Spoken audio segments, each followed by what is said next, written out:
ശ്രീഗുരോശ്ചരണാംഭോജം യസ്യാം ദിശി വിരാജത്തെ തസ്യൈ ദിശേ നമസ്കുർമ കായേന മനസാ ഗിരാ.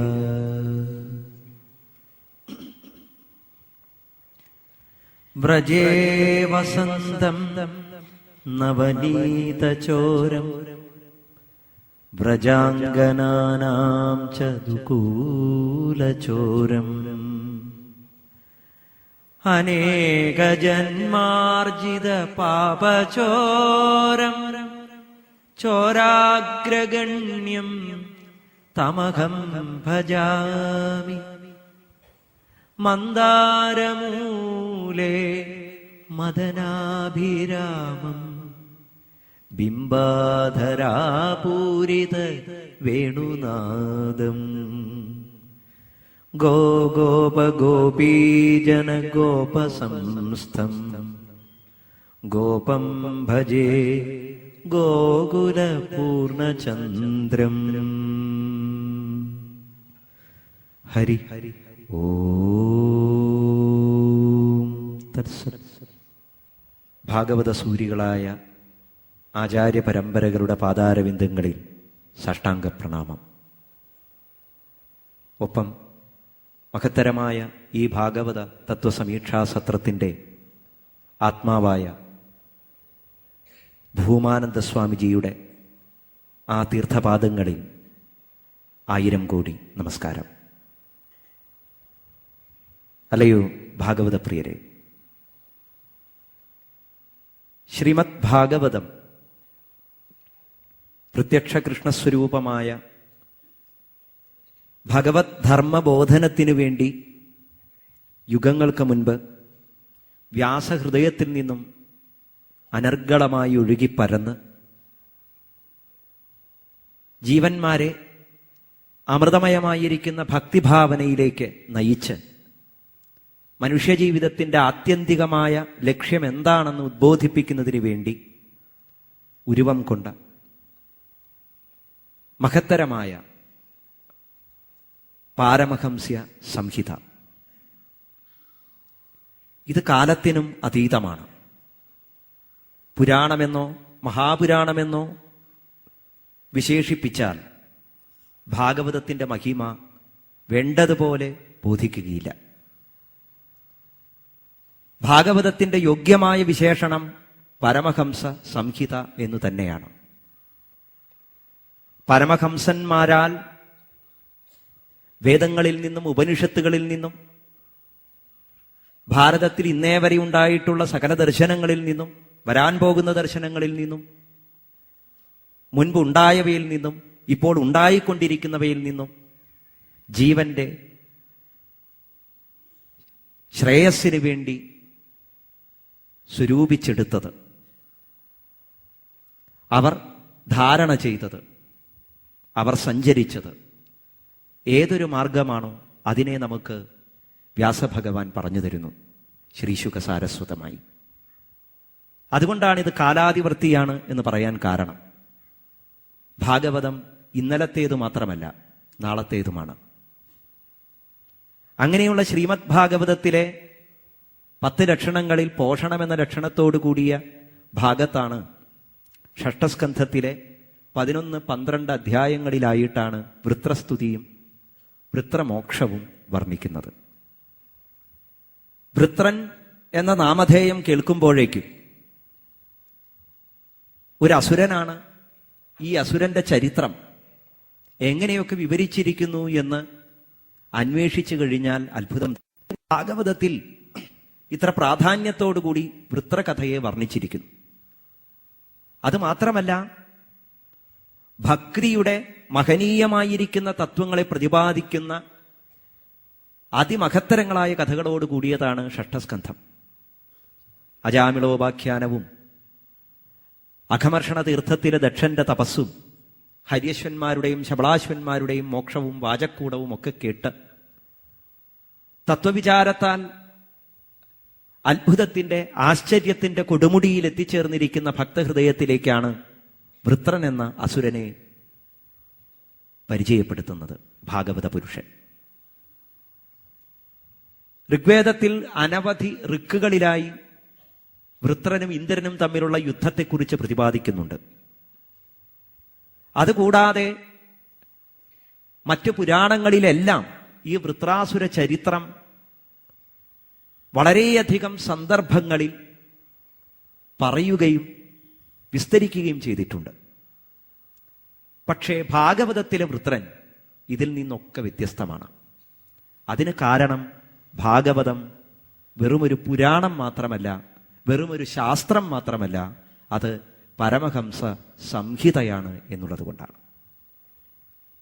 കേവലമായിരിക്കുന്ന ശരീരബോധത്തിൽ നിന്ന് ഉണർന്ന് പ്രപഞ്ചം മുഴുവൻ വ്യാപിച്ചു നിൽക്കുന്ന ആത്മീയ അവബോധത്തിൽ എത്തിച്ചേർന്ന ആനന്ദാനുഭവത്തിൽ മുങ്ങിക്കുളിക്കുന്ന ആ ഋഷീശ്വരന്മാരുടെ ഹൃദയം അവരനുഭവിച്ച അതേ ആനന്ദത്തെ നമ്മെപ്പോലെയുള്ള സാധാരണക്കാർക്ക് പകർന്നു തരുന്നതിന് വേണ്ടി വൃത്രകഥയെ വർണ്ണിക്കുന്നു. വൃത്രന്റെ സ്തുതി യുദ്ധഭൂമിയിൽ വെച്ചാണ് നടക്കുന്നത്. അതിഘോരമായിരിക്കുന്ന യുദ്ധഭൂമി. യഥാർത്ഥത്തിൽ ആ യുദ്ധഭൂമി ദേവന്മാരും അസുരന്മാരും തമ്മിലുള്ള യുദ്ധമായി വർണ്ണിക്കുമ്പോഴും പരമഹംസ ഹൃദയത്തോട് ചേർന്നിരിക്കുന്ന ഗുരുകാരുണ്യം വേണ്ടതുപോലെ അനുഗ്രഹരൂപേണ കൈവരുന്നവരായ ശ്രോതാക്കൾക്ക് മനസ്സിലാകും ആ യുദ്ധഭൂമി നമ്മുടെ തന്നെ ഹൃദയമാണ് എന്ന്. അവിടെ അസുരന്മാര് നമ്മുടെ തന്നെ ഇന്ദ്രിയങ്ങളാണ്. കണ്ണും മൂക്കും നാവും ത്വക്കും ചെവിയും കൈയും കാലുമൊക്കെയാകുന്ന കർമ്മേന്ദ്രിയങ്ങളും ആറാമത്തെ ഭൂമിയായ മനസ്സും കൂടിച്ചേർന്നതായ യുദ്ധഭൂമി. ആ യുദ്ധഭൂമിയിൽ ഇന്ദ്രിയങ്ങളുമായി തന്നെ യുദ്ധം ചെയ്യുന്ന ജീവന്റെ അവസ്ഥയിലേക്ക് വൃത്രന്റെ സ്തുതി പരിണമിക്കുന്ന രംഗവും മനോഹരമാണ്. ദിഷ്ട്യാ ഭവാൻമേ സമവസ്ഥിതോരി പുര്യോ ബ്രഹ്മ ഗുരുഹ ഭ്രാതൃഹ ച ദിഷ്ട്യാ നൃണോദ്യാഹമസത്തമത്വയാ മച്ഛൂല നിർഭിന്ന മൃഷധൃദാചിരാത്. വൃത്രൻ ഇന്ദ്രനോട് വാക്യുദ്ധമാണ് ആദ്യം നടത്തുന്നത്. പലയിടത്തും ഈ വൃത്രസ്തുതി വൃത്ര ഉപദേശമെന്ന് വർണ്ണിച്ചിരിക്കുന്നു. മറ്റ് ചില സ്ഥലങ്ങളിൽ വൃത്രവചനം എന്ന് പറഞ്ഞു. എന്തായാലും വൃത്രൻ പറയുന്ന ആ സ്തുതികളിൽ ഒളിഞ്ഞുകിടക്കുന്ന ആത്മീയമായ ഒരു സാരമുണ്ട്. അതിലേക്കാണ് നമുക്ക് പ്രവേശിക്കേണ്ടത്. ബ്രാഹ്മണനും അങ്ങയുടെ ഗുരുവും എന്റെ സഹോദരനുമായിരിക്കുന്ന വിശ്വരൂപനെ വധിച്ച അല്ലയോ ദേവേന്ദ്ര, നീ എന്റെ മുന്നിൽ വന്നു നിൽക്കുന്നത് കൊണ്ട് എനിക്ക് സന്തോഷമാണ് തോന്നുന്നത്. കല്ലിന് തുല്യമായിരിക്കുന്ന നിന്റെ ഹൃദയം എന്റെ ശൂലത്താൽ ഞാൻ ഭേദിക്കും. അങ്ങനെ എന്റെ സഹോദരനോടുള്ള കടം ഞാൻ വീട്ടും. യോനോഗ്രജസ്യാത്മവിദോദ്വിജാതേർ ഗുരോരപാപസ്യ ച ദീക്ഷിതസ്യ വിശ്രഭ്യ ഖഡ്ഗേണ ശിരാംസ്യ വൃശ്ചൽ പശോരിവാകരുണ സ്വർഗകാമ. ഇന്ദ്രൻ ചെയ്തതായ പ്രവൃത്തിയുടെ നികൃഷ്ടത ബോധിപ്പിച്ചുകൊണ്ടാണ് ഈ രണ്ട് ശ്ലോകങ്ങളും നമ്മൾ കേൾക്കുന്നത്. അദ്ദേഹം എൻ്റെ സഹോദരൻ മാത്രമായിരുന്നില്ല, ബ്രാഹ്മണനായിരുന്നു, അതിലേറെ ഭഗവത് ഭക്തനായിരുന്നു. ശ്രീനാരായണ കവചം എന്നതായ മഹത്തരമായ മന്ത്രം അല്ലയോ ദേവേന്ദ്ര നിനക്കും നിന്റെ കൂട്ടാളികൾക്കും ഉപദേശിച്ചു തന്ന് സ്വർഗത്തെ സംരക്ഷിക്കുവാനുള്ള ശക്തിയായി പകർന്നു തന്ന മഹാഗുരുവാണ് അദ്ദേഹം. അദ്ദേഹം യാഗദീക്ഷ വരിച്ചിരിക്കുമ്പോഴാണ് അല്ലയോ ഇന്ദ്ര നീ അദ്ദേഹത്തെ വധിച്ചത്. അത്തരത്തിലുള്ളതായ വധം സ്വർഗത്തെ കാക്ഷിച്ചുകൊണ്ട് യാഗത്തിൽ ഹിംസിക്കപ്പെടുന്ന പശുവിനെ പോലെ. യാഗത്തിൽ പശു ഹിംസിക്കപ്പെടുന്നത് യജമാനൻ സ്വർഗത്തെ കാക്ഷിക്കുന്നത് കൊണ്ടാണ്. സ്വർഗകാമോ യജേത. അത്തരത്തിലുള്ളൊരു നികൃഷ്ട കർമ്മമല്ലേ നീ ചെയ്തത്? ഹ്രീ ശ്രീ ദയാ കീർത്തിഭിരുച്ഛിതം ത്വാം സ്വകർമ്മണ പുരുഷാദൈശ്ച ഗർഹ്യം കൃച്ഛ്രേണ മച്ഛൂല വിഭിന്നദേഹം അസ്പൃഷ്ടവഹ്നിം സമദന്തി ഗൃധ്രാഹ. അങ്ങനെ ശ്രീ, ലജ്ജ, കീർത്തി, ലക്ഷ്മി എല്ലാം നിന്നെ വിട്ടുപോയിരിക്കുന്നു ഈ നികൃഷ്ടമായ കർമ്മം ചെയ്തതുകൊണ്ട്. അത്തരത്തിൽ ഹീനസ്വരൂപത്തെ പ്രാപിച്ചവനായ അല്ലയോ ദേവേന്ദ്ര, നീ യഥാർത്ഥത്തിൽ അസുരന്മാരാൽ പോലും നിന്ദിക്കപ്പെട്ടവനാണ്. കാരണം എന്താ? അസുരന്മാര് സ്വന്തം ഗുരുവിനെ നിന്ദിക്കുകയും അനാദരിക്കുകയും ചെയ്യും, പക്ഷെ വധിക്കുകയില്ല. ഇന്നേ വരെ വധിച്ച ചരിത്രം കേട്ടിട്ടില്ല. അപ്പോൾ സ്വന്തം ഗുരുവിനെ വധിക്കുകൂടി ചെയ്തവനാണ് നീ. അങ്ങനെയുള്ള നിന്റെ ശരീരത്തെ ഞാൻ ഇതാ എന്റെ ശൂലം കൊണ്ട് ഭേദിക്കാൻ പോകുന്നു. അങ്ങനെ ഭേദിക്കപ്പെട്ട് കിടക്കുന്നതായ നിന്റെ ശരീരം എടുത്തുകൊണ്ടു പോകുവാൻ ചങ്കൂറ്റമുള്ള ആരും തന്നെ നിന്റെ കൂട്ടത്തിലില്ല ഇല്ല.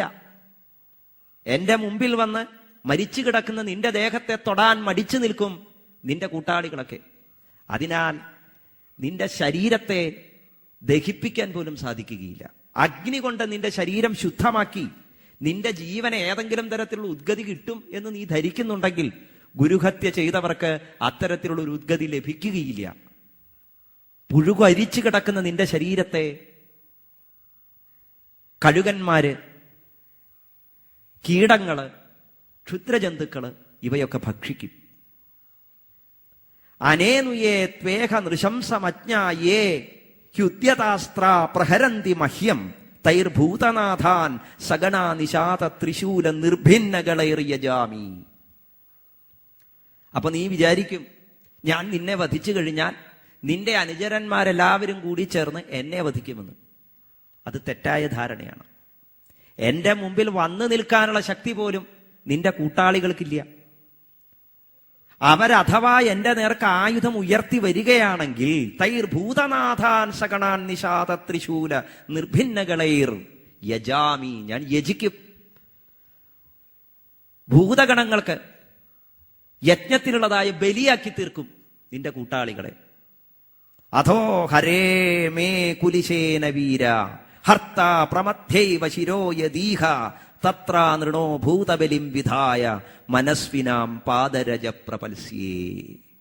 ഇത്രയും വീര്യത്തോടുകൂടി പരാക്രമത്തോടുകൂടി യുദ്ധക്കളത്തിൽ നിന്നുകൊണ്ട് ശത്രുവിനെ, ഉത്സാഹഭരിതനായിക്കൊണ്ട് ശത്രുവിനെ നിഗ്രഹിക്കാൻ തക്കവണ്ണമുള്ള തന്റെ ബലത്തെക്കുറിച്ച് ആക്രോശിച്ചു കൊണ്ടിരിക്കുന്ന വൃത്രനിൽ പെട്ടെന്നുണ്ടാകുന്ന ഒരു പരിവർത്തനത്തിന് കാരണമായ ശ്ലോകമാണ് 18ാമത്തെ ഈ ശ്ലോകം.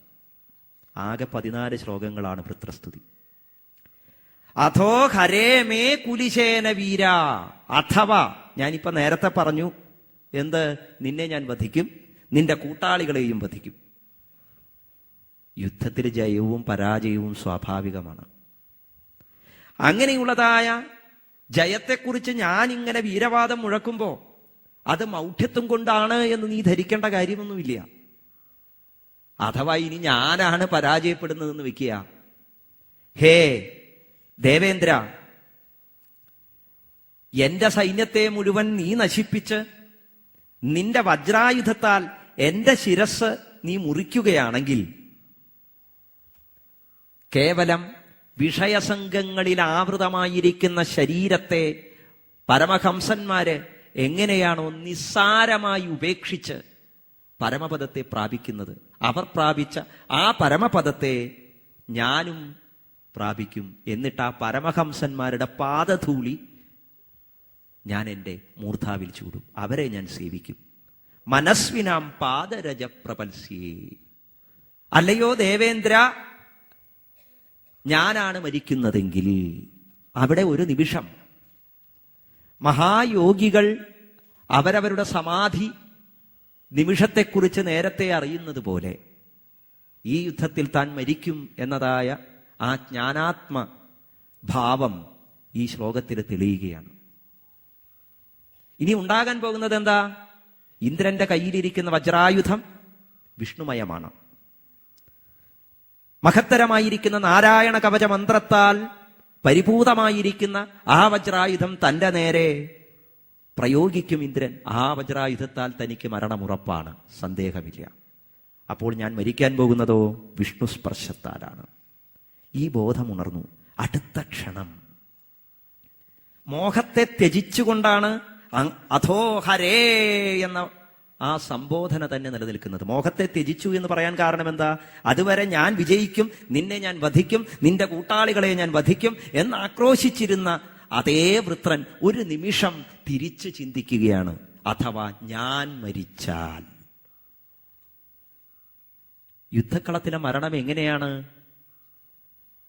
യഥാർത്ഥത്തിൽ ഇന്ദ്രിയങ്ങളാകുന്നതായ ശത്രുനിര, കർമ്മേന്ദ്രിയങ്ങളും ജ്ഞാനേന്ദ്രിയങ്ങളും, അങ്ങനെയുള്ള ആ ശത്രുനിരയെ നിരന്തരം യുദ്ധം ചെയ്ത് ഇന്ദ്രിയങ്ങളെ തോൽപ്പിച്ച് അടക്കി ആ മഹായുദ്ധത്തിന്റെ ഒടുവിൽ ഒരു മഹായോഗി എങ്ങനെയാണോ പരമപദത്തെ പ്രാപിക്കുന്നത്, അതുപോലെ തന്നെയാണ് യുദ്ധക്കളത്തിൽ ശത്രുനിരയ്ക്കും മുൻപിൽ ഒട്ടും ഭയമില്ലാതെ ആയുധമെടുത്ത് തന്റേതായിരിക്കുന്ന ലക്ഷ്യത്തിന് വേണ്ടി പടപൊരുതി ഒടുവിൽ മരണം മുമ്പിൽ വന്ന് നിൽക്കുമ്പോഴും ലജ്ജയില്ലാതെ ഭയമില്ലാതെ വീര്യത്തോടുകൂടി തന്നെ ആ മരണത്തിന് നേരെ കുതികൊള്ളുന്നതായ വീരയോദ്ധാവും പരമഹംസ പദവിയിലേക്ക് എത്തുന്ന യോഗിയും ഒരേ പദത്തെ പ്രാപിക്കുന്നു എന്നുള്ളതായ ഉദാത്തമായ ഒരു ദൃഷ്ടാന്തത്തിലേക്ക് നമ്മളെ കൂട്ടിക്കൊണ്ടുപോകുന്നു.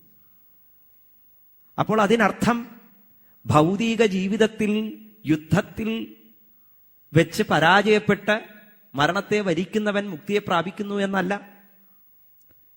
ഇവിടെ ഈ ശ്ലോകത്തിന്റെ അർത്ഥം നാം മനസ്സിലാക്കേണ്ടത്, ബാഹ്യമായി ഒരു യോദ്ധാവ് യുദ്ധക്കളത്തിൽ എത്തിച്ചേർന്ന് ശത്രുനിരയ്ക്ക് നേരെ വീര്യത്തോടുകൂടി നിന്ന് യുദ്ധം ചെയ്യുന്നത് പോലെ വേണം മനുഷ്യ ശരീരത്തെ പ്രാപിച്ച ജീവൻ അവന്റെ ശരീരത്തിലുള്ളതായ ആ സുഖഭോഗങ്ങളിലേക്ക് നയിക്കുന്ന ഇന്ദ്രിയങ്ങളാകുന്ന ആ ശത്രുനിരയോട് പടപൊരുതാൻ എന്ന് തന്നെയാണ് പറഞ്ഞതിനർത്ഥം.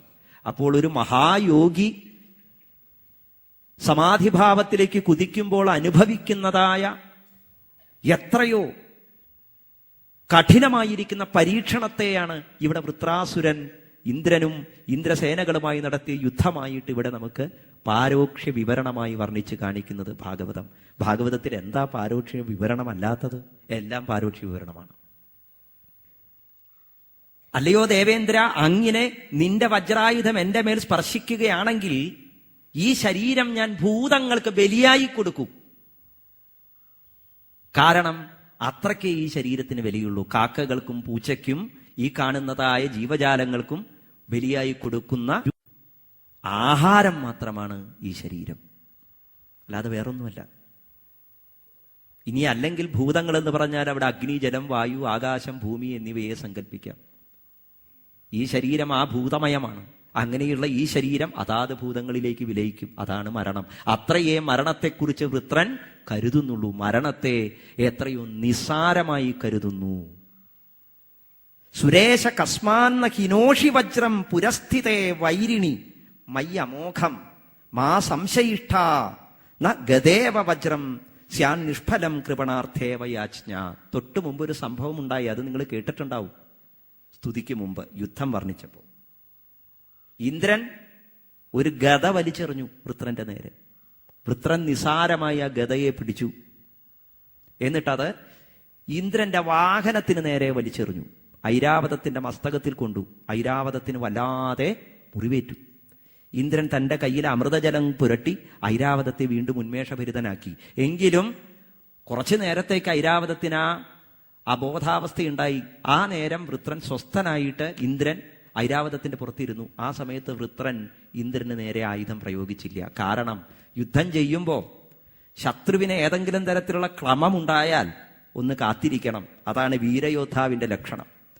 ഒരേ സമയം ഭൗതികമായ ചിത്രവും ആത്മീയമായിരിക്കുന്ന അവബോധാത്മക ധ്യാനാത്മകമായിരിക്കുന്ന ജ്ഞാനാത്മകമായിരിക്കുന്ന ഒരു ചിത്രവും നമുക്ക് കൂട്ടിച്ചേർത്ത് വായിച്ച് കേട്ട് ശ്രവണത്തിലൂടെ മനനത്തിലൂടെ ഉദാത്തമായിരിക്കുന്നതായ ആ ഭക്തിഭാവം എങ്ങനെയാണ് നമ്മിൽ സ്ഥിരപ്പെടുത്തേണ്ടത് എന്ന് പഠിപ്പിക്കുകയാണ് ഭാഗവതം ചെയ്യുന്നത്. പഠിപ്പിക്കുക തന്നെയാണ്.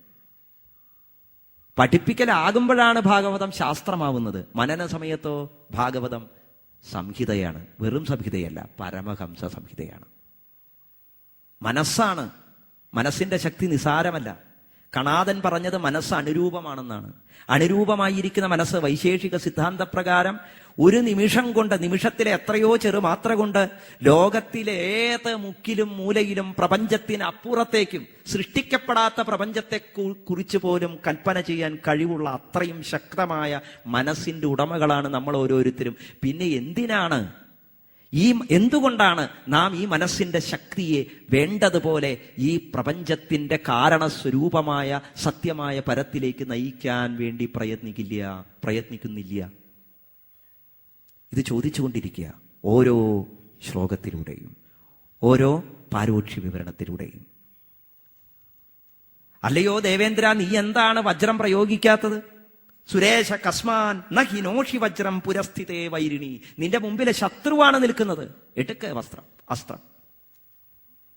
പ്രചോദിപ്പിക്കുകയാണ്. കാരണം വൃത്രനറിയാം, ബോധം വന്നു. ഇപ്പോ എനിക്ക് എന്താ തടസ്സം? ഈ ശരീരമാണ് തടസ്സം. എന്തിന് തടസ്സം? ആത്മീയമായ ശ്രേയസ്സിന്. ഈ ശരീരത്തെ എനിക്ക് സ്വയം വിട്ടുപോകാനുള്ള കഴിവില്ല. അത് ഈ ലോകത്തിലെ ഒരു മനുഷ്യർക്കും ഈശ്വരൻ കൊടുത്തിട്ടില്ല. ശരീരത്തെ സ്വയം ഉപേക്ഷിക്കാനുള്ള ശക്തി മനുഷ്യനില്ല. മറ്റൊന്നിന്റെ സഹായമില്ലാതെ ശരീരത്തെ ഉപേക്ഷിക്കാൻ പറ്റുമോ?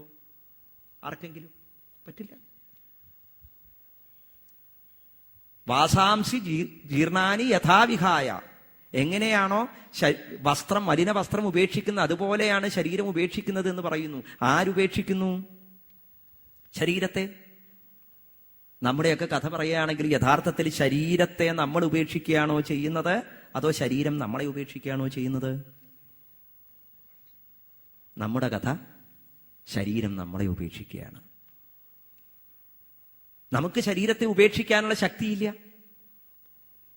അതുകൊണ്ടാണ് നാം ശരീരത്തിൽ തന്നെ പറ്റിച്ചേർന്ന് കിടക്കുന്നത്. അതാണ് ഇവിടെ വൃത്രൻ, നമ്മുടെ ഈ ദുരന്താവസ്ഥയെക്കുറിച്ച് തന്നെയാണ് വൃത്രൻ പറയുന്നത്. എനിക്ക് എന്റെ ശരീരത്തെ ഉപേക്ഷിക്കാൻ കഴിയുന്നില്ല. കാരണം ശരീരം അത്രയും ശക്തമാണ്, ഇന്ദ്രിയങ്ങൾ അത്രയും ശക്തമാണ്, വിഷയസുഖങ്ങൾ അത്രയും ശക്തമാണ്. അതിന്റെ ലാലസതകളിൽ നിന്ന് എനിക്ക് മോചനം നേടണമെങ്കിൽ ഈശ്വരന്റെ സഹായം കൂടിയേ പറ്റൂ. ആ ഈശ്വരൻ എന്റെ നേരെ വൃത്രന്റെ കയ്യിലെ വജ്രായുധ രൂപത്തിലാണ് വർത്തിക്കുന്നത്. നാരായണ കവച മന്ത്ര പവിത്ര സ്വരൂപമായിരിക്കുന്ന വജ്രായുധം. ഹേ ദേവേന്ദ്ര, അതുകൊണ്ട് നീ നേരത്തെ പ്രയോഗിച്ച ഗദ ഫലവത്തായില്ല. അതുപോലെ ഈ വജ്രായുധം ഫലവത്താവില്ല എന്ന് വിചാരിക്കേണ്ട. ഗദ പോലെ കൃപണന്മാരിൽ യാചിച്ചു കഴിഞ്ഞാൽ, പിശുക്കന്മാരോട് യാചിച്ചാൽ വല്ലതും കിട്ടുമോ? അതുപോലെ വ്യർത്ഥമായി തീരുകയില്ല നിന്റെ വജ്രായുധ പ്രയോഗം. അതിന് കാരണം എന്താ? ഞാനിപ്പോൾ ജീവിതത്തെക്കാൾ ആഗ്രഹിക്കുന്നത് മരണത്തെയാണ്. വിദ്വാൻമാരങ്ങനെയാ. ചില സമയത്ത് അവർ തിരിച്ചറിയും. എപ്പോൾ? മരണം പ്രകൃതിശ്ചൈവ വികൃതിർ ജീവിതമുച്യതേ ബുധൈ. ബുധന്മാരറിയുന്നു മരണം എന്ന് പറയുന്നത് പ്രകൃതിയാണ്, പ്രകൃതിയുടെ സ്വാഭാവികമായിരിക്കുന്ന പരിണാമമാണ്.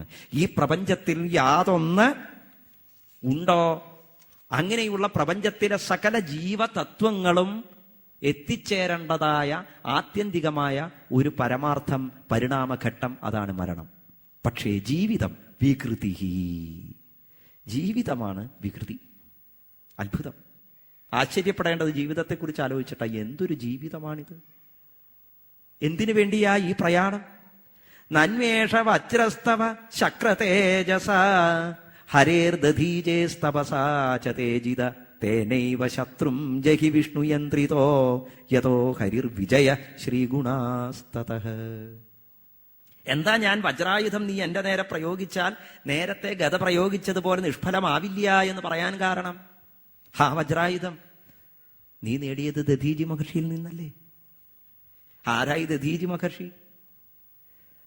നാരായണ കവച മന്ത്രത്തെ ഉപാസിച്ച് ആ ദധീജി മഹർഷിയാണ് ത്വഷ്ടാവിന് നാരായണ കവച മന്ത്രത്തെ ഉപദേശിച്ചു കൊടുത്തത്. ആ ത്വഷ്ടാവാണ് എന്റെ ജ്യേഷ്ഠനായിരിക്കുന്ന വിശ്വരൂപന് ത്രിശിരസിന് ഈ നാരായണ കവച മന്ത്രത്തെ ഉപദേശിച്ചു കൊടുത്തത്? അങ്ങനെയുള്ള നാരായണ കവച മന്ത്രത്തെ നിനക്ക് ഉപദേശിച്ചു തന്നത് എന്റെ ജ്യേഷ്ഠനായ വിശ്വരൂപനല്ലേ? ആ ദധീചി മഹർഷിയുടെ മഹത്വം എന്താ? അഥർവണൻ, ഹയശിരസ് എന്നൊക്കെ ഈ മന്ത്രത്തിന് പേരുണ്ട്. ഹയശിരസ് എന്ന പേര് വരാൻ എന്താ കാരണം? അശ്വിനി ദേവകള് അഥർവ മന്ത്രം ഉപദേശിച്ചു തരാൻ ദധീചി മഹർഷിയോട് പറഞ്ഞപ്പോൾ ഇന്ദ്രൻ ചെന്ന് തടുത്തു. അശ്വിനി ദേവകൾക്ക് അഥർവ മന്ത്രം ഉപദേശിച്ചു കൊടുത്താൽ അങ്ങയുടെ ശിരസ് ഞാൻ ഛേദിക്കും എന്ന് പറഞ്ഞു. ഇക്കാര്യം അശ്വിനി ദേവകൾ അറിഞ്ഞപ്പോൾ പറഞ്ഞു, എന്നാ ഒരു കാര്യം ചെയ്യൂ, ഞങ്ങൾ ഇപ്പൊ തന്നെ അങ്ങയുടെ ശിരസ് ഛേദിച്ച് പകരം ഒരു കുതിരയുടെ ശിരസ് വെച്ച് തരാം. ആ ഹയശിരസ് കൊണ്ട് ഞങ്ങൾക്ക് മന്ത്രം ഉപദേശിച്ച് തന്നാൽ മതി. അതിനുശേഷം ഇന്ദ്രൻ ഈ ഹയശിരസ് മുറിച്ചോട്ടെ, അപ്പൊ പഴയ ശിരസ് വീണ്ടും ചേർത്ത് വെച്ച് തരാം. അങ്ങനെ ഹയശിരസായിരിക്കുന്നതായ ദധീജിയാണ് അശ്വിനി ദേവകൾക്ക് ഈ മന്ത്രം ഉപദേശിച്ചു കൊടുത്തത്. അദ്ദേഹത്തിൽ നിന്ന് ലഭിച്ചതായ പാരമ്പര്യമാണ് നാരായണ കവചം. അത്തരത്തിലുള്ള മഹത്തരമായിരിക്കുന്ന നാരായണ കവചത്തിന്റെ മഹിമ എന്താ? ഉദ്ദേശിക്കുന്ന പോലെ യുദ്ധത്തെ ജയിക്കലോ ഒക്കെ ആണെങ്കിൽ നിസാരമായി അത്തരം ഒരു ചരിത്രത്തിലൂടെ മാത്രം അത് പറഞ്ഞാൽ മതിയായിരുന്നു. ദധീജിയുടെ ഒരു മനോഹരമായ ചരിത്രം ഭാഗവതത്തിൽ ഇതിനു മുമ്പ് പ്രസ്താവിക്കേണ്ട കാര്യമില്ലായിരുന്നു. ഈ ശ്ലോകം ഇവിടെ പറയുന്നത് കൊണ്ട് അതെനിക്ക് ഓർമ്മിപ്പിക്കാതിരിക്കാൻ കഴിയില്ല.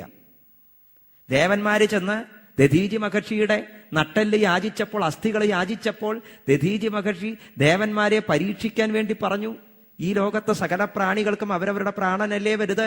പ്രാണൻ വേർപെടുന്ന സമയത്തുണ്ടാകുന്ന ബോധക്ഷയം, വേദന, ശ്വാസം മുട്ടലുകള്, ഇന്ദ്രിയ രോധനങ്ങള്, ഇതിലൊക്കെ ഉണ്ടാകുന്നതായ ആകുലതകള്, ഇതെല്ലാ ജീവികൾക്കും ഒരുപോലെയല്ലേ? അപ്പോൾ പിന്നെ ഇതറിഞ്ഞിട്ടും നിങ്ങൾ എന്തേ എന്നോട് യാചിക്കുന്നതെന്ന് ചോദിച്ചപ്പോൾ ധർമ്മം അറിയാൻ വേണ്ടിയിട്ടാണ് ദധീചി മഹർഷി അത് ചോദിച്ചത്.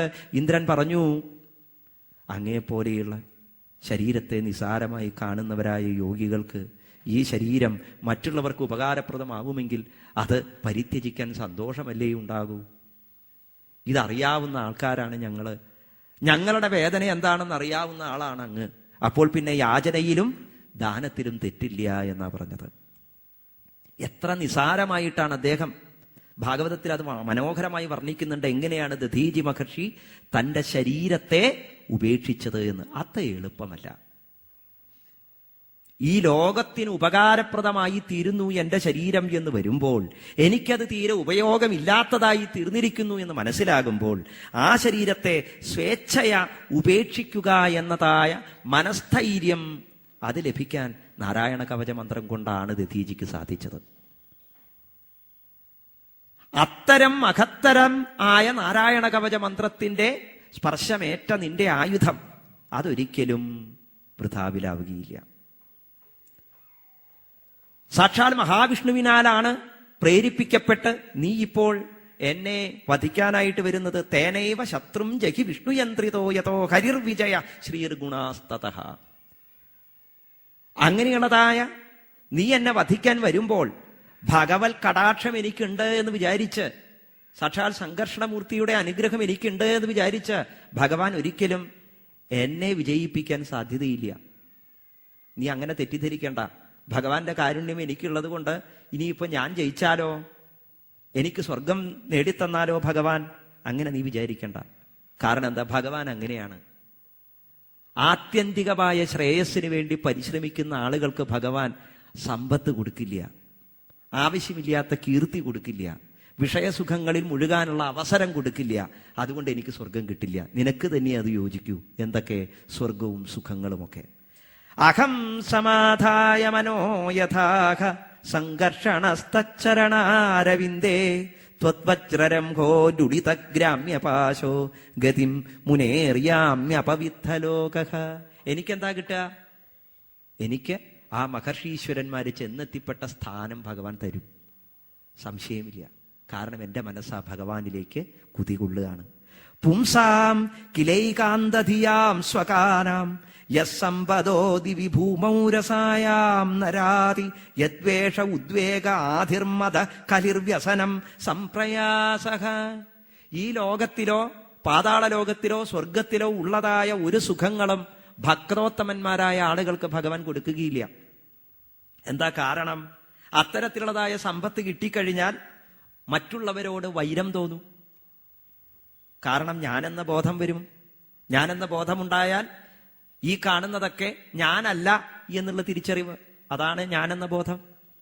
ഈ കാണുന്നതെല്ലാം ഞാൻ തന്നെയാണ്, ഈ കാണുന്നതിൽ ഉള്ളത് തന്നെയാണ് എന്നിലും ഉള്ളത് എന്നുള്ളതാണ് ഹംസബോധം. മറ്റത് അഹംബോധം, കംസബോധം, ശരീരം ഞാനാണെന്നുള്ള ബോധം. അപ്പൊ അത്തരത്തിലുള്ള ആളുകൾക്ക് മനഃശാഞ്ചല്യം വരും, സന്താപം, ഗർവം, കലഹം, ഇത് ഞാൻ രക്ഷിക്കേണ്ടതാണ് എന്നൊക്കെയുള്ള മാനസിക പ്രയാസങ്ങൾ ഇതൊക്കെ ഉണ്ടാവും. ഇതൊക്കെ മുമ്പ് കേട്ടു നിങ്ങൾ. മാനിനെ രക്ഷിക്കാൻ പുറപ്പെട്ടപ്പോ രക്ഷിച്ചു വിട്ടാൽ മതിയായിരുന്നു. പിന്നെ ഞാൻ തന്നെയാണ് ഇവനെ രക്ഷിക്കേണ്ടത് എന്ന ബോധം വന്നു, അത് മനപ്രയാസമായി, അത് ബന്ധം വരുത്തി. ചാഞ്ചല്യം, അജാമിളൻ ഒരു വേശ്യയെയും ഒരു കാമുകനെയും മദ്യം സേവിക്കുന്നത് കണ്ടു നിന്നപ്പോൾ മനസ്സിന് ചാഞ്ചല്യം വന്നു. ഇതൊക്കെ എന്തുകൊണ്ടാണ്ടാവുന്നത്? സമ്പത്ത്, കീർത്തി, ശരീരസുഖം, ഇത്തരത്തിലുള്ളതായ ശരീര ബോധത്തോടുകൂടിയ പ്രാപഞ്ചിക വിഷയസുഖങ്ങൾ കിട്ടുമ്പോഴാണ് ഈ ച്യുതി ഉണ്ടാവുന്നത്. അപ്പോൾ പിന്നെ ഭഗവാനെ മാത്രം മനസ്സിൽ വിചാരിച്ചു കൊണ്ടിരിക്കുന്ന എനിക്ക് ഭഗവാൻ അതൊന്നും തരില്ല. അപ്പൊ അതുകൊണ്ട് ഇന്ദ്ര, ഭഗവാൻ എനിക്ക് സ്വർഗം തരുമെന്ന് വിചാരിക്കണ്ട, ഞാൻ ഈ യുദ്ധത്തിൽ വിജയിക്കുമെന്ന് വിചാരിക്കണ്ട. ഭഗവാൻ നിശ്ചയിച്ചിരിക്കുന്നത് എന്താ? എനിക്ക് ഈ കാണുന്ന യാതൊരു ശ്രേഷ്ഠമായ ലോകങ്ങളും വേണ്ട എന്നാണ് കൽപ്പിച്ചിരിക്കുന്നത്. ത്രൈവർഗികായ സവിഘാതമസ്മൽ പതിർവിധത്തെ പുരുഷസ്യ ശക്ര തതോനുമേയോ ഭഗവൽ പ്രസാദോ യോ ദുർലഭോ കിഞ്ചന ഗോചരോന്യീഹി. എന്നെ പോലെയുള്ള ആളുകൾക്ക് പിന്നെ എന്താ ഭഗവാൻ തരുന്നത്? പുരുഷാർത്ഥങ്ങളാണല്ലോ പ്രധാനം. ധർമ്മം, അർത്ഥം, കാമം, മോക്ഷം. അതിന് ധർമാർത്ഥ കാമങ്ങളെ ഞങ്ങൾക്ക് ഭഗവാൻ തരും. എന്നിട്ട് എന്താ? അതിനെ സംരക്ഷിക്കാൻ ഉള്ള പ്രയാസമില്ലാതാക്കി തീർക്കും. ഭഗവത് പ്രസാദം ഉണ്ട് എന്ന് അത്തരത്തിലുള്ള ആളുകളെ കണ്ടാൽ നമുക്ക് അനുമാനിക്കാം. എന്ത്? ധർമ്മത്തെയും അർത്ഥത്തെയും കാമത്തെയും പരിപാലിക്കാൻ അവർക്കൊരു ബുദ്ധിമുട്ടും ഉണ്ടാവില്ല. ഭഗവത് പ്രസാദമില്ലാത്തവർക്കോ ധർമ്മത്തെ പരിപാലിക്കാൻ ബുദ്ധിമുട്ടാണ്. ആ ധർമ്മം മൂലം തന്നെ കാമവും അർത്ഥവും ഉണ്ടായാലും അതിനെ വേണ്ടതുപോലെ സംരക്ഷിക്കാൻ ബുദ്ധിമുട്ടാണ്. അതുകൊണ്ടാണ് ഇടയ്ക്കിടയ്ക്ക് അയ്യോ എനിക്ക് അത് തരൂ ഇത് തരൂ എന്ന് പറഞ്ഞ് ഭഗവാന്റെ അടുത്ത് പോകേണ്ടി വരുന്നത്.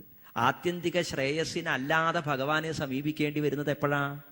ഭഗവത് പ്രസാദം വേണ്ടതുപോലെ ഇല്ലാണ്ടാവുമ്പോഴാണ്. നിർഗുണ ഭക്തന്മാർക്കോ ധർമാർത്ഥ കാമങ്ങളെക്കുറിച്ച് അവർ യാതൊരു തരത്തിലും ഉത്കണ്ഠാകുലരല്ല. ആ ഉത്കണ്ഠാകുലരല്ലാത്തത് കൊണ്ട് തന്നെ അവർക്കതിനെ പരിരക്ഷിക്കുക എന്നുള്ളതായ ബോധമില്ല. അത് രക്ഷിക്കുന്നതാരാ? ഭഗവാനാണ്. അവരിലൂടെ ഞാൻ എന്തെങ്കിലും ഇവിടെ ചെയ്യേണ്ടതുണ്ട് എന്ന് വിശ്വസിക്കുന്നത് എപ്പോഴാ? ഞാൻ ചെയ്താലേ നേരെയാവൂ എന്നുള്ള ബോധം വരുമ്പോഴാണ്. അത് അഹംബോധമാണ്. യഥാർത്ഥത്തിൽ ഞാനായിട്ട് ഇവിടെ ഒന്നും ചെയ്യേണ്ടതില്ല, കാരണം എല്ലാം ഭഗവാനാൽ ചെയ്യുന്നു. ആ ഭഗവാനെ ചെയ്യാനുള്ള ഒരു മാധ്യമം മാത്രമാണ് ഞാനെന്ന ബോധത്തിലേക്ക് എത്തിച്ചേർന്നവരാണ് യഥാർത്ഥ ഭക്തന്മാര്. അപ്പോൾ രക്ഷിതാവായിരിക്കുന്ന ഭഗവാൻ ഉള്ളപ്പോൾ ധർമാർത്ഥ കാമങ്ങളെക്കുറിച്ച് വേവലാതിപ്പെടേണ്ട കാര്യമില്ല. അങ്ങനെ ഐഹിക ഭോഗങ്ങളൊന്നും തന്നെ ആഗ്രഹിക്കാതിരിക്കുന്ന എനിക്ക് ഭഗവത് പ്രസാദം അത് തീർച്ചയായിട്ടും ലഭിക്കും.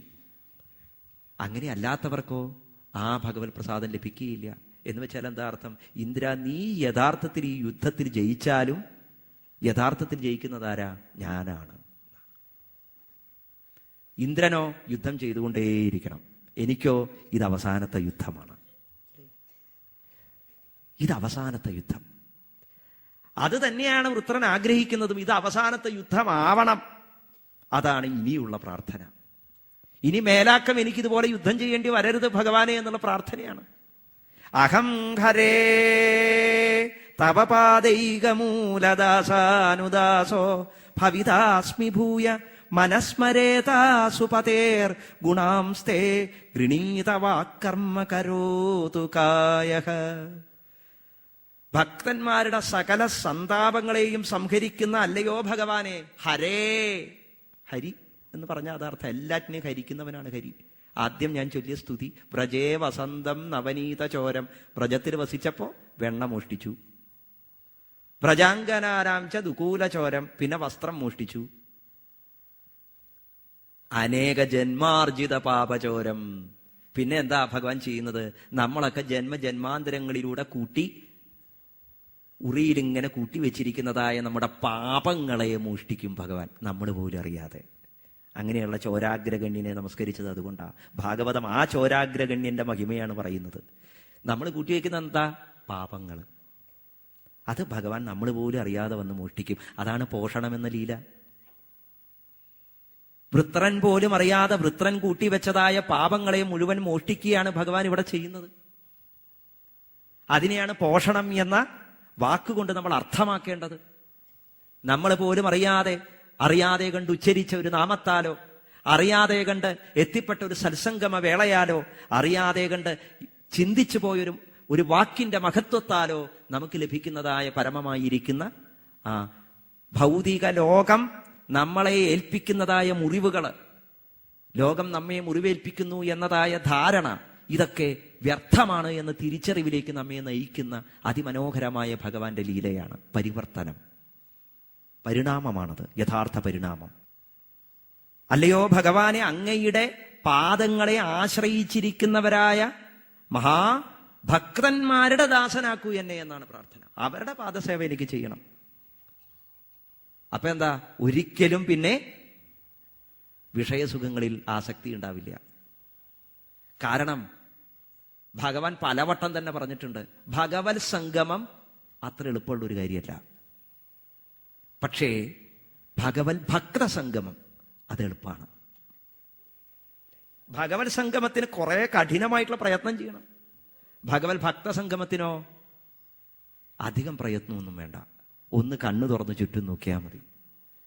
മനസ്സിലൊരല്പം ഭക്തി നിറച്ച്, അല്ലെങ്കിൽ വിശ്വാസം നിറച്ച് ആ ഭക്തോത്തമന്മാരായിട്ടുള്ള ആളുകളെ എവിടെ കണ്ടെത്താമെന്നൊന്നും ചിന്തിക്കുമ്പോഴേക്കും നമ്മുടെ അരികത്തേക്ക് അവർ വന്നു ചേരും. ഭഗവാൻ നമ്മുടെ അടുത്ത് എത്തിക്കും. നാരദനെ ധ്രുവന്റെ അരികത്തേക്ക് എത്തിച്ച പോലെ, പ്രഹ്ലാദൻ അമ്മയുടെ വയറ്റിൽ കിടക്കുമ്പോൾ തന്നെ ആ അമ്മയുടെ അരികത്തേക്ക് നാരദനെ എത്തിച്ച പോലെ ഭഗവാൻ അത്രയും കാരുണ്യത്തോടുകൂടി ഈ പ്രപഞ്ചത്തിലെ ജീവതത്വങ്ങളെ അനവധി ജന്മജന്മാന്തരങ്ങളിലൂടെ ആയാലും പഠിപ്പിച്ചുകൊണ്ടിരിക്കുന്നു. ഈ ജന്മാന്തരങ്ങൾ എന്ന് പറഞ്ഞാൽ മനുഷ്യന്റെ ബുദ്ധിക്കനുസരിച്ചാണ് വത്സരമെന്നും യുഗങ്ങളെന്നും കൽപ്പങ്ങളെന്നും ഒക്കെ വ്യവച്ഛേദിച്ചിരിക്കുന്നത്. ഇതൊക്കെ അണുമാത്ര, എത്രയോ അണു പരമാണുവായിരിക്കുന്ന കാലത്തിന്റെ ചെറിയ ബിന്ദുവിൽ വെച്ച് സംഭവിച്ചുകൊണ്ടിരിക്കുന്നു. അനുനിമിഷം പ്രപഞ്ചം ഉണ്ടായിക്കൊണ്ടിരിക്കുന്നു, അനുനിമിഷം പ്രപഞ്ചം നശിച്ചുകൊണ്ടിരിക്കുന്നു. അങ്ങനെയുള്ളതായ ഈ ശരീരത്തെ പ്രാപിച്ചു കഴിഞ്ഞു മനുഷ്യൻ. അങ്ങനെയുള്ള മനുഷ്യ ശരീരത്തിലിരിക്കുന്ന ജീവൻ പ്രയത്നിക്കേണ്ടത് ആത്യന്തികമായ ശ്രേയസ്സിന് വേണ്ടിയാണ് എന്ന ഉദ്ബോധം, ആ ഉദ്ബോധനമാണ് വൃത്രാസുരന്റെ ഈ ശ്ലോകത്തിലൂടെ നമ്മൾ തിരിച്ചറിയുന്നത്, നമ്മൾ അറിഞ്ഞ് അനുഷ്ഠിക്കേണ്ടത്. എന്താ? ശ്രേയസ്സിന് വേണ്ടി പരിശ്രമിക്കുമ്പോൾ ഇടയിൽ വെച്ച് പലതരത്തിലുള്ളതായ സിദ്ധികളും ഉണ്ടാവും, തുഷ്ടികളുണ്ടാവും, സന്തോഷങ്ങളുണ്ടാവും. അല്ലേ? ഭഗവൻ ഭക്ത സംഗമത്തിന് വേണ്ടി പരിശ്രമിക്കുകയാണെങ്കിലും, ഭഗവാനെ ലഭിക്കണമെന്ന ആഗ്രഹത്തോടു കൂടി പരിശ്രമിക്കുകയാണെങ്കിലും ഇടയ്ക്കൊക്കെ ചില തുഷ്ടികൾ, സന്തോഷങ്ങൾ നമുക്കുണ്ടാവും. ആ സന്തോഷത്തിൽ അങ്ങോട്ട് കുടുങ്ങിയാൽ പോരാ. അതെന്റെ വിഷയമല്ല ഇനി വൃത്രാസുരന്റെ അടുത്ത ജന്മം പറയലേ, എങ്കിലും സൂചിപ്പിക്കുകയാണ്, വൃത്രാസുരൻ ആ ഇടയിലുള്ള ഒരു തുഷ്ടിയിൽ പെട്ടുപോയി. അതുകൊണ്ടാണ് അത്യന്ത സംഘവിലയായ എന്ന് നാരായണ ഭട്ടതിരിപ്പാട് വിശേഷിപ്പിച്ചത്. എന്തുകൊണ്ടാണ് ചിത്രകേതുവിന് വൃത്രനായിട്ട് ജനിക്കേണ്ടി വന്നത് എന്ന് ചോദിച്ചപ്പോൾ ബാക്കി എന്തെങ്കിലും ഒരു സംഘദോഷമുണ്ടെങ്കിൽ അതും കൂടി തീരാൻ വേണ്ടിയിട്ടാണ് ഭഗവാൻ ഈ വൃത്ര അസുര ശരീരത്തിലേക്ക് അദ്ദേഹത്തെ പ്രവേശിപ്പിച്ചത്, ആ ജീവനെ. മോക്ഷസാമഗ്രികളിൽ അനവധിയുണ്ട് മോക്ഷസാമഗ്രികൾ. പക്ഷെ അതിൽ ഭക്തി മാത്രമാണ് ശ്രേയസ്കരം എന്ന് ഉദ്ഘോഷിക്കുന്ന മഹത്തരമായ ശാസ്ത്രമാണ് സാഖ്യയോഗം. ഈ സാഖ്യയോഗത്തെ അടിസ്ഥാനപ്പെടുത്തിയാണ് ഭാഗവതത്തിലെ എല്ലാ കഥകളുടെയും തത്വങ്ങൾ ഇങ്ങനെ കടന്നു പോകുന്നത്. വിചാരധാര സാഖ്യയോഗത്തിൽ അടിസ്ഥാനപ്പെടുത്തിയാണ്. അത്തരത്തിലുള്ള മോക്ഷസാധന സാമഗ്രിയാം ഭക്തിരേവ ഗരീയസി എന്നാണ് സാഖ്യയോഗ സിദ്ധാന്തം. ഭക്തിയാണ് മോക്ഷസാധനത്തിന് ഏറ്റവും ശ്രേഷ്ഠമായിരിക്കുന്ന മാർഗം. ആ ഭക്തിയെ എങ്ങനെ വിശേഷിപ്പിക്കാം? സ്വസ്വരൂപാനുസന്ധാനം, അതാണ് ഭക്തി. അവനവനെ അറിയലാണ് ഭക്തി. ഞാൻ എന്താണെന്ന് തിരിച്ചറിയലാണ് ഭക്തി. ആത്മാനുസന്ധാനം, ഈ ആത്മാവിനെ അറിയാൻ ശരീരം കൊണ്ട് സാധിക്കുമോ? ഇല്ല. ആത്മാവിനറിയാൻ ആത്മാവ് കൊണ്ട് മാത്രമേ സാധിക്കൂ. അത്തരത്തിൽ വരുമ്പോൾ ശരീരമാണ് തടസ്സം. ആ ശരീരമാകുന്നതായ തടസ്സത്തെ, വിഷയസംഘങ്ങളാകുന്ന ആ ഏറ്റവും വലിയ പാശത്തെ മുറിച്ചു കളയാനുള്ള ഉത്തമമായ മാർഗം ദാ വൃത്രൻ ഉപദേശിച്ചു തരികയാണ്. ദാസാനുദാസന്മാരെ പരിസേവിക്കുക.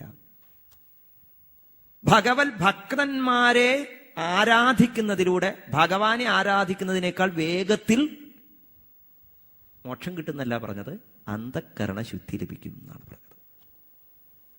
ഭഗവാനെ ആരാധിക്കുമ്പോൾ സംശയങ്ങൾ ഉണ്ടാവും അല്ലേ?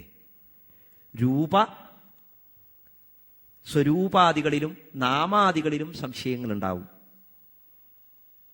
അത്തരത്തിലുള്ളതായ സംശയങ്ങളിലൂടെ നമ്മുടെ ഉള്ളിൽ ഉരുവം കൊള്ളുന്നതായ പല ചിന്തകൾക്കും കൃത്യമായിരിക്കുന്ന ഉത്തരം കണ്ടെത്താനുള്ള ആയുസ് നമുക്കില്ലതാനും. തത്വവിചാരത്തിലൂടെ ആണെങ്കിൽ ആ തത്വവിചാരം ഏത് ശാസ്ത്രത്തിൽ വേണമെന്ന് ചിന്തിക്കാൻ തുടങ്ങും.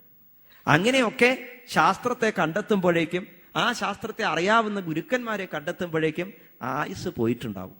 അതുകൊണ്ട് വളരെ എളുപ്പത്തിൽ ഈ അന്ധക്കരണ ശുദ്ധിക്ക് ഉതകുന്നതായ മാർഗത്തിലേക്ക് കടക്കാൻ എളുപ്പം ഭഗവൻ ഭക്തന്മാരുമായി കണ്ടുമുട്ടുക. അതാണിപ്പോൾ നിങ്ങൾ ഓരോരുത്തരും ചെയ്തുകൊണ്ടിരിക്കുന്നത്. ഈ സത്സംഗമം, തത്വസമീക്ഷാ സത്രവേദി, അതാണ്.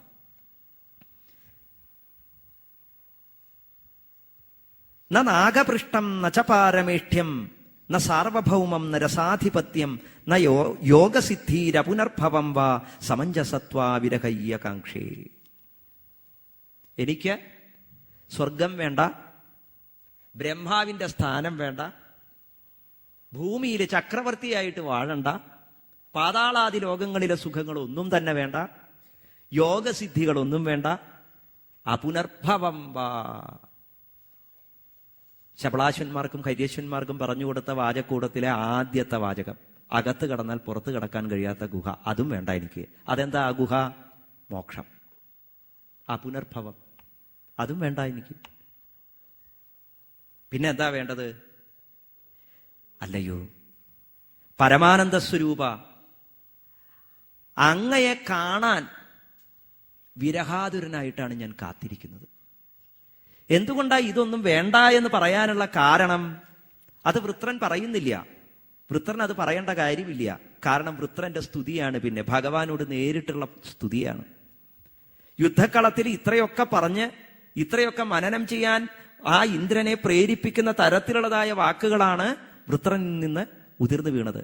അതിനുശേഷം ആ യുദ്ധക്കളത്തിൽ ഭഗവത് സ്മരണയുണ്ടായപ്പോൾ കണ്ണുനീർ തളം കെട്ടിയ ഒരു വൃത്രന്റെ ഉള്ളിൽ നിന്ന് ഭഗവാനോട് നേരിട്ടുള്ള സ്തുതിയായിട്ട് പരിണമിക്കുകയാണ്.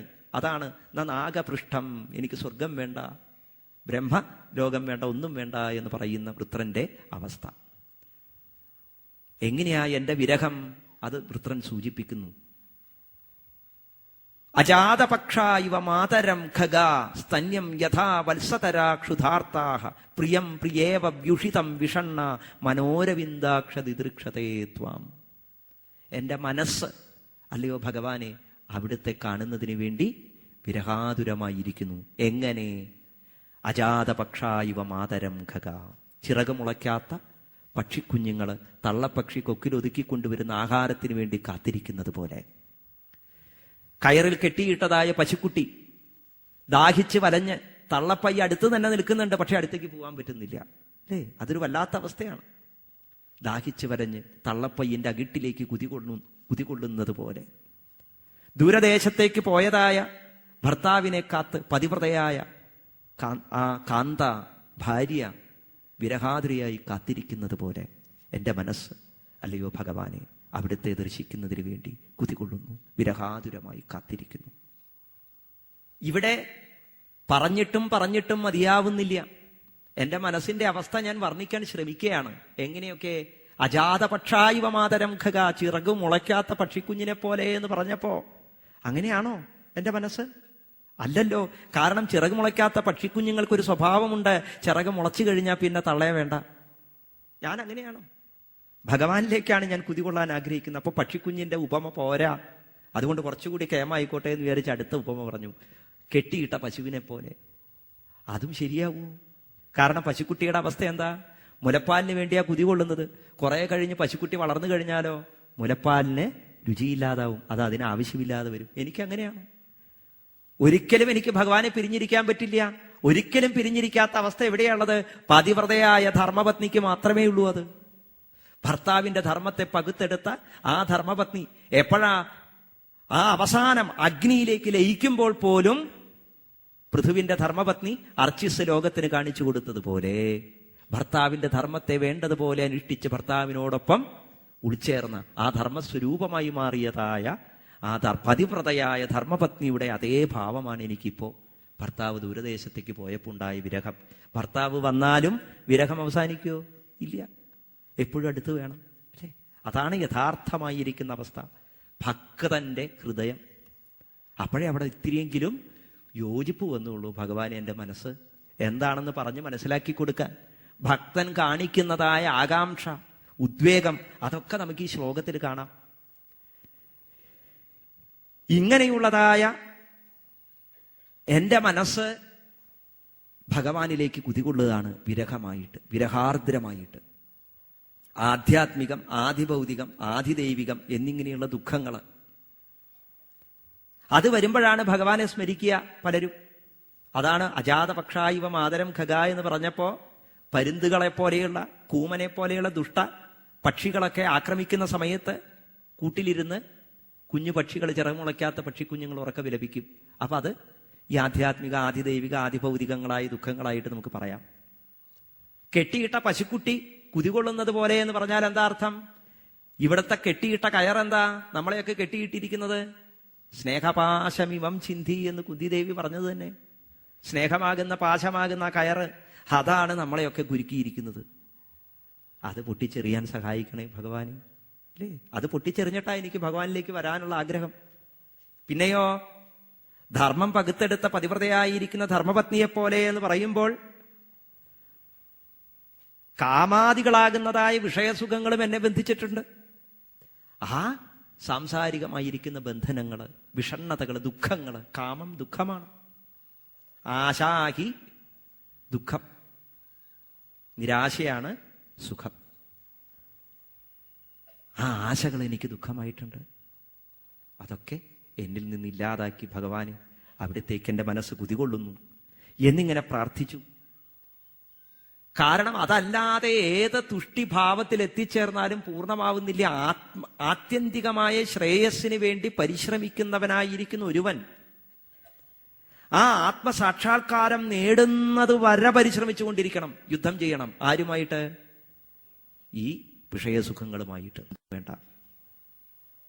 അപ്പൊ അതിനിടയിൽ കിട്ടുന്നതായ ചില സുഖങ്ങളുണ്ട്. ആ സുഖങ്ങളിൽ ഇടയ്ക്ക് കിട്ടുന്ന ജയങ്ങളിൽ ഞാൻ ജയിച്ചു, എൻ്റെ യുദ്ധം ഇവിടെ അവസാനിച്ചു എന്ന് വിചാരിച്ചാൽ എന്ത് സംഭവിക്കും? അപജയം സംഭവിക്കും. അതിനെയാണ് സാഖ്യയോഗകാരൻ ആധ്യാത്മികാദി ഭേദാൻ നവധാ തുഷ്ടിഹി എന്ന് പറഞ്ഞ് ആത്മസാക്ഷാത്കാരത്തിന് ശ്രമിക്കുന്നവന് ഇടയിൽ വെച്ചുണ്ടാകുന്നതായ പരാജയത്തെക്കുറിച്ച് ബോധിപ്പിക്കുന്നത്. എങ്ങനെയൊക്കെയാ? യുദ്ധത്തിൽ ജയിച്ചു എന്ന് തോന്നി ഇരിക്കും, പിന്നെ യുദ്ധം ചെയ്യാതിരിക്കുന്ന അലസമായിരിക്കുന്ന അവസ്ഥ. അത് 9 തരത്തിലാണ്. ആധ്യാത്മികം, ബാഹ്യം, ഇങ്ങനെ 2 വിധത്തിൽ അത് വിഭജിക്കപ്പെട്ടിരിക്കുന്നു. ആധ്യാത്മിക തുഷ്ടി 4 വിധത്തിലാണ്. പ്രകൃതി, ഉപാദാനം, കാലം, ഭാഗ്യം. പ്രകൃതി എന്ന് പറഞ്ഞാൽ എന്താ? കുറെ അവിടുന്ന് ഇവിടുന്നൊക്കെ വായിച്ചു, അപ്പൊ തീരുമാനിച്ചു ഞാൻ കൂടസ്ഥനാണ്, ഞാനൊന്നും പ്രത്യേകിച്ച് പ്രവർത്തിക്കേണ്ടതില്ല, ഞാൻ ആത്മാവാണ് എന്നങ്ങോട്ട് സ്വയം അങ്ങോട്ട് തീരുമാനിച്ച് ഒന്നും ചെയ്യാതിരിക്കുന്ന അവസ്ഥ. അതൊരു സുഖമുള്ള അവസ്ഥയാണ്. പക്ഷെ ആ സുഖം ആത്മസാക്ഷാത്കാരമല്ല. ഉപാദാനം, കൃഷ്ണമൃഗ ചർമ്മത്തിലിരുന്ന് ധ്യാനിക്കുക, അങ്ങനെ ഇരിക്കുമ്പോൾ കിട്ടുന്നതായ സുഖം, ഈ സുഖമാണ് ആത്മസാക്ഷാത്കാരം എന്ന് വിചാരിച്ച് അതിൽ കുടുങ്ങിക്കിടക്കുന്നു. അതും വേണ്ടതായ ലക്ഷ്യത്തിലേക്ക് എത്തില്ല. കാലം, എല്ലാറ്റിനും ഒരു കാലമുണ്ട്, ആ കാലം എത്തുമ്പോൾ എനിക്ക് ആത്മസാക്ഷാത്കാരം ഉണ്ടാവും എന്ന് വിചാരിച്ചിരിക്കുന്ന അവസ്ഥ, അതും പരാജയമാണ്. ഭാഗ്യം ഉണ്ടെങ്കിൽ പിന്നെ കിട്ടില്ലേ ആത്മസാക്ഷാത്കാരം?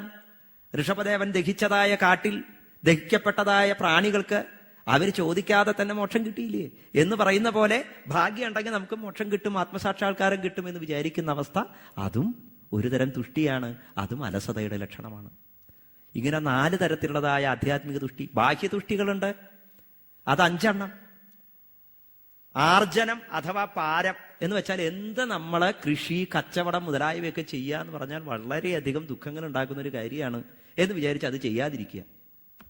അത് ബാഹ്യമായിരിക്കുന്ന തുഷ്ടി, അതും അപകടമാണ്, ആത്മസാക്ഷാത്കാരത്തിന് വിഘാതം. ഇനി രക്ഷണം, എന്തെങ്കിലും അഥവാ നമ്മൾ ചെയ്ത് സമ്പാദിച്ചു കഴിഞ്ഞാൽ അത് രക്ഷിക്കണ്ടേ? ഇത് രക്ഷിക്കുമ്പോൾ നമുക്ക് എന്തുണ്ടാവും? ദുഃഖം ഉണ്ടാവും. അതുകൊണ്ടൊന്നും ചെയ്യാതിരിക്കുക, ഒന്നും രക്ഷിക്കേണ്ടി വരരുതല്ലോ, അപ്പൊ ഒന്നും സംരക്ഷിക്കാതിരിക്കുക എന്ന് വിചാരിച്ചിരിക്കുന്ന അവസ്ഥ, അതും ച്യുതിക്ക് കാരണമായി തീരുന്നു. പിന്നെ ക്ഷീണം, ഭോഗതൃഷ്ണകളിലൊക്കെ ഏർപ്പെട്ട് കഴിഞ്ഞാൽ എല്ലാ ഭോഗങ്ങളും ഒരു തരത്തിൽ അസുഖത്തെ തരുന്നതാണ്. ഭോഗേ രോഗഭയം, കുലേ ച്യുതിഭയം, വിത്തേ നൃപാലാൽ ഭയം. ഇങ്ങനെ എല്ലാറ്റിൽ നിന്നും ദുഃഖമാണ് കിട്ടുക എന്ന് വിചാരിച്ച് വിഷയങ്ങളിൽ വ്യാപൃതരാവാതിരിക്കുക, അതും ച്യുതിക്ക് കാരണമായി തീരുന്നു.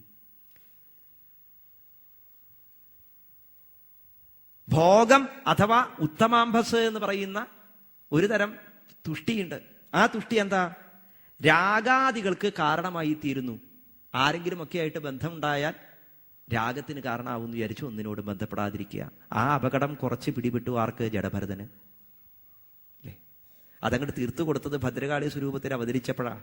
അതുകൊണ്ടാണ് പിന്നെ രഘുഗണനെ കണ്ടപ്പോൾ ശ്രീവിദ്യാദേവിയെ കണ്ടതുകൊണ്ട് ഇങ്ങനെ അനർഗളമായി ഒഴുകിയത് പരാവാക്ക്, സംസാരാടവി വർണ്ണനമൊക്കെ. പിന്നെയുള്ളത് ഹിംസ. ഏതെങ്കിലും തരത്തിൽ ഈ ലോകത്തിൽ ഒരു സുഖം അനുഭവിക്കണമെങ്കിൽ ആരെങ്കിലുമൊക്കെ ദ്രോഹിക്കണമല്ലോ എന്ന് ചിന്തിച്ചൊന്നും ചെയ്യാതിരിക്കുക, അതും അപകടമാണ്. അപ്പൊ ഇത്തരത്തിലുള്ള തുഷ്ടികളൊക്കെ ആത്മശ്രേയസിന്റെ മാർഗത്തിൽ നമുക്കുണ്ടാവും. അതെന്താ? യഥാർത്ഥത്തിൽ ആത്മശ്രേയസിന് വേണ്ടി പരിശ്രമിക്കുന്ന സമയത്ത് ആ യാത്രയിലെ ഇടയ്ക്ക് ചെന്നുകൂടുന്ന വെറും ധർമ്മശാലകൾ മാത്രമാണത് എന്ന്. ഇവിടെ നിന്ന് പുറപ്പെട്ടു കാശിക്ക് പുറപ്പെട്ടു. പോകുന്ന വഴിക്ക് വഴിയിൽ എവിടെയോ ഒരു ക്ഷേത്രത്തിലെ അന്നത്തെ ദിവസം കഴിഞ്ഞുകൂടി. അപ്പൊ അന്ന് നല്ല ഭക്ഷണവും കിട്ടി, കാര്യങ്ങളൊക്കെ കിട്ടി. അപ്പൊ വിചാരിച്ചു ഇവിടെ തന്നെ അങ്ങോട്ട് കൂടാം. അങ്ങനെ കൂടുന്ന ഒരു അവസ്ഥയാണ് യഥാർത്ഥത്തിൽ ഈ 9 തരത്തിലുള്ള തുഷ്ടികള്. അതുകൊണ്ട് ആത്മസാക്ഷാത്കാരത്തിന് പ്രയത്നിക്കുന്നവൻ എന്ത് ചെയ്യണം? അത് ലഭിക്കുന്നത് വരെ പരിശ്രമിച്ചുകൊണ്ടേയിരിക്കണം. ഇന്ദ്രിയങ്ങളാകുന്ന ശത്രുക്കളുമായി യുദ്ധം ചെയ്തുകൊണ്ടേയിരിക്കണം. വിഷയങ്ങളെ, അതിനെ മുഴുവൻ പരിത്യജിക്കുവാനുള്ള ശക്തി അനുനിമിഷം ആർജിച്ചു കൊണ്ടിരിക്കണം. ഈ ആർജവത്വത്തിലേക്കുള്ളതായ പരിവർത്തനമാണ് അടുത്ത ശ്ലോകം. മമോത്തമ ശ്ലോകജനേഷു സഖ്യം സംസാരചക്രേ ഭ്രമത സ്വകർമ്മഭി ത്വന്മായയാത്മാത്മജദാരഗേഹേഷ്വാസക്തചിത്തസ്യ നനാഥ ഭൂയാത്. അല്ലയോ ഉത്തമ ശ്ലോക, അവിടുത്തെ നാമകീർത്തനങ്ങളൊക്കെ ചൊല്ലിക്കഴിഞ്ഞാൽ തന്നെ എന്തുണ്ടാവും?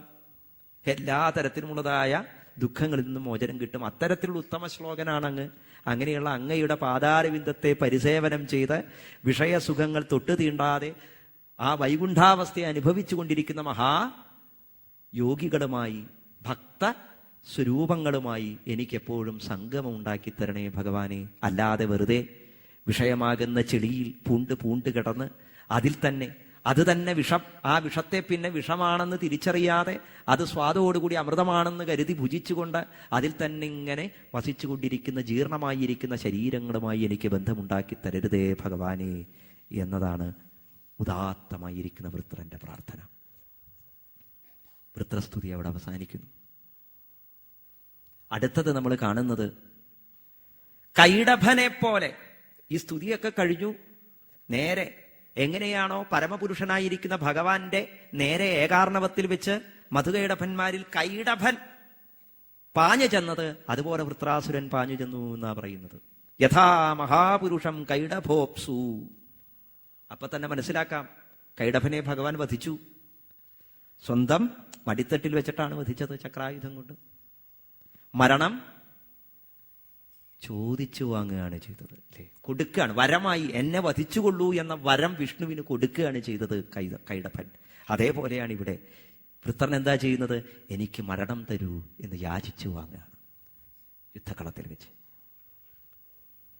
എന്നിട്ടോ ഇന്ദ്രനെ പ്രകോപിപ്പിക്കുന്നതിന് വേണ്ടി വജ്രായുധം കയ്യിലെടുത്തുകൊണ്ട് ആ ഇന്ദ്രന്റെ നേരെ ആ ഗദ ത്രിശൂലം കയ്യിലെടുത്തുകൊണ്ട് ഇന്ദ്രന് നേരെ പാഞ്ഞു ചെല്ലുന്നു. ഇതാ നീ എന്നാൽ വധിക്കപ്പെട്ടു മഹാപാപിയായ ഇന്ദ്ര എന്ന് പറഞ്ഞുകൊണ്ട് ആ യുദ്ധത്തിനെ വീണ്ടും വീണ്ടും പ്രകോപിപ്പിക്കുകയാണ്. എത്രയും വേഗം ഈ ശരീരം ഉപേക്ഷിക്കണം എന്നതായ ആഗ്രഹത്തോടുകൂടി. അത് ഉപേക്ഷിക്കണമെങ്കിൽ ഭഗവാന്റെ സാന്നിധ്യവും സഹായവും വേണം എന്ന് മനസ്സിലാക്കിക്കൊണ്ട് കുതികൊള്ളുന്നതായ വൃത്രൻ. ആ വൃത്രന്റെ നേരെ ഇന്ദ്രൻ വജ്രം പ്രയോഗിക്കാൻ തുടങ്ങി. പക്ഷേ വൃത്രന്റെ ഗർജനം അത് മുഴങ്ങിക്കഴിഞ്ഞപ്പോൾ ദേവന്മാരൊക്കെ ഭയചകിതരായി. ഇന്ദ്രന്റെ കയ്യിൽ നിന്ന് വജ്രായുധം നിലത്ത് വീണു. എന്നിട്ട് ഇന്ദ്രൻ ലജ്ജിതനായി നിൽക്കുകയാണ്. തന്റെ കയ്യിൽ നിന്ന് വീണ വജ്രായുധത്തെ എടുക്കാൻ വേണ്ടി മടിയോടുകൂടിയിരിക്കുന്നു. അപ്പോഴും വൃത്രൻ എന്താ പറയുന്നത്? അല്ലയോ ദേവേന്ദ്ര, എന്തിനാണ് നീ മടിച്ചു നിൽക്കുന്നത്? ജഹി സ്വശത്രും എന്ന വിഷാദകാല. ഇപ്പൊ ദുഃഖിക്കാനുള്ള സമയമല്ല. ആ വജ്രായുധം കയ്യിലെടുക്ക്, എന്നിട്ട് അതെന്റെ നേരെ പ്രയോഗിക്കും. യുയുത്സതാം കുത്രചിതാതതായിനാം ജയസ്സദൈകത്ര നവൈ പരാത്മനാം വിനൈകം ഉത്പത്തിലയസ്ഥിതീശ്വരം സർവജ്ഞമാദ്യം പുരുഷം സനാതനം. യുദ്ധക്കളത്തിൽ ജയം പരാജയം എന്നിവ സംഭവിക്കുന്നത് സ്വന്തം ബലം കൊണ്ടാണ് എന്ന് ധരിക്കുന്ന ആളുകളൊക്കെ ഈ ലോകത്തുണ്ട്. യഥാർത്ഥത്തിൽ അത് തെറ്റായൊരു ധാരണയാണ്. ജയത്തെയും പരാജയത്തെയും നിശ്ചയിച്ചിരിക്കുന്നത് ഭഗവാനാണ്. ലോകാ സപാല യസ്യേമേ ശ്വസന്തി വിവശാവശേ ദ്വിജായിവ ശിചാ ബദ്ധ സകാലൈക കാരണം. ഇവിടെ ദേവന്മാരെ അഷ്ടദിക്പാലകന്മാരായിട്ട് അഗ്നി, ജലം, വരുണൻ, വായു മുതലായിരിക്കുന്ന ഓരോരോ പ്രകൃതി ശക്തികളെയും നിയന്ത്രിക്കുന്ന ദേവന്മാരുണ്ട്. ഈ ലോകത്തിലെ സകല ജീവന്മാരെയും ഓരോരോ ശരീരങ്ങളിലൂടെ കടത്തിവിട്ട് അതിനെ പരിണാമത്തിന്റെ ഓരോരോ ഭാവങ്ങളിലേക്ക്, ഓരോരോ ലോകങ്ങളിലേക്ക് കൊണ്ടുപോകാൻ അധിപതികളായിരിക്കുന്ന ദേവന്മാരെ, പിതൃലോകത്തിനൊരു അധിപതി, യമലോകത്തിനൊരു അധിപതി, സൂര്യലോകത്തിന്, ചന്ദ്രലോകത്തിന് ഒക്കെയുണ്ട്. പക്ഷേ ഇതൊന്നും ചെയ്യുന്നത് ആ ദേവന്മാരല്ല. എങ്ങനെയാണോ തുടലിൽ കെട്ടിയതായ ശ്വാവുകളെ കൊണ്ടു നടക്കുന്നത്, അതുപോലെ ഭഗവാൻ തന്റെ മായയാകുന്നതായ പാശത്താൽ ബന്ധിച്ചിട്ട് ഈ ദേവന്മാരെ കൊണ്ട് ഈ പ്രപഞ്ചം ഇങ്ങനെ വിരചിച്ചിരിക്കുക. പ്രപഞ്ചമാകുന്നതായ കളിപ്പാട്ടക്കെട്ട്, ക്രീഡാഭാണ്ഡം അത് തുറന്നു വെച്ച് ഭഗവാൻ ഇങ്ങനെ കളിക്കുന്നു, ഒരു കൊച്ചുകുട്ടിയെ പോലെ. അല്ലാതെ ഞാൻ ചെയ്യുന്നു എന്ന ഭാവം, ഞാൻ ജയിക്കുന്നു എന്ന ഭാവം അതൊട്ടും നന്നല്ല. തമജ്ഞായ ജനോ ഹേതും ആത്മാനം മന്യതേ ജഡം. ബുദ്ധിയില്ലാത്തവരാണ് ഈ ശരീരമാണ് ഞാൻ എന്ന് ധരിക്കുന്നത്. അങ്ങനെ ധരിക്കുന്നവർക്കാണ് ഞാൻ യുദ്ധത്തിൽ ജയിച്ചു എന്ന തോന്നലുണ്ടാകുന്നത്, ഞാൻ ജയിച്ചത് എന്റെ ബലം കൊണ്ടാണ് എന്ന തോന്നലുണ്ടാകുന്നത്. യഥാ ദാരുമയീ നാരി യഥാ യന്ത്രമയോ മൃഗഃ ഏവം ഭൂതാനി മഘവൻ ഈശതന്ത്രാണി വിദ്ധിഭോ. മരപ്പാവ അത് ചലിക്കുന്നത് അതിലാരെങ്കിലും വേണ്ടതുപോലെ ആ യന്ത്രത്തില് തന്റെ ബലം പ്രയോഗിച്ച് അതിന്റെ ചക്രങ്ങളെ തിരിച്ചു വിടുമ്പോഴാണ്. അതേപോലെ തന്നെയാണ് ജലയന്ത്രങ്ങൾ തിരിയുന്നത് പോലെ ഭഗവാന്റെ വിരലുകളിൽ തൂങ്ങിയാടുന്നതായ ആ നൂലിന്റെ അറ്റത്ത് ഭഗവാന്റെ ഇച്ഛയ്ക്കനുസരിച്ച് ആടിക്കൊണ്ടിരിക്കുന്ന കളിപ്പാവകൾ മാത്രമാണ് നമ്മൾ ഓരോരുത്തരും. ഹേ ദേവേന്ദ്ര, അതിനാൽ ഇപ്പോൾ നീ ചെയ്യാൻ പോകുന്ന കർമ്മവും നീയല്ല ചെയ്യുന്നത്, ഭഗവാനാണ്.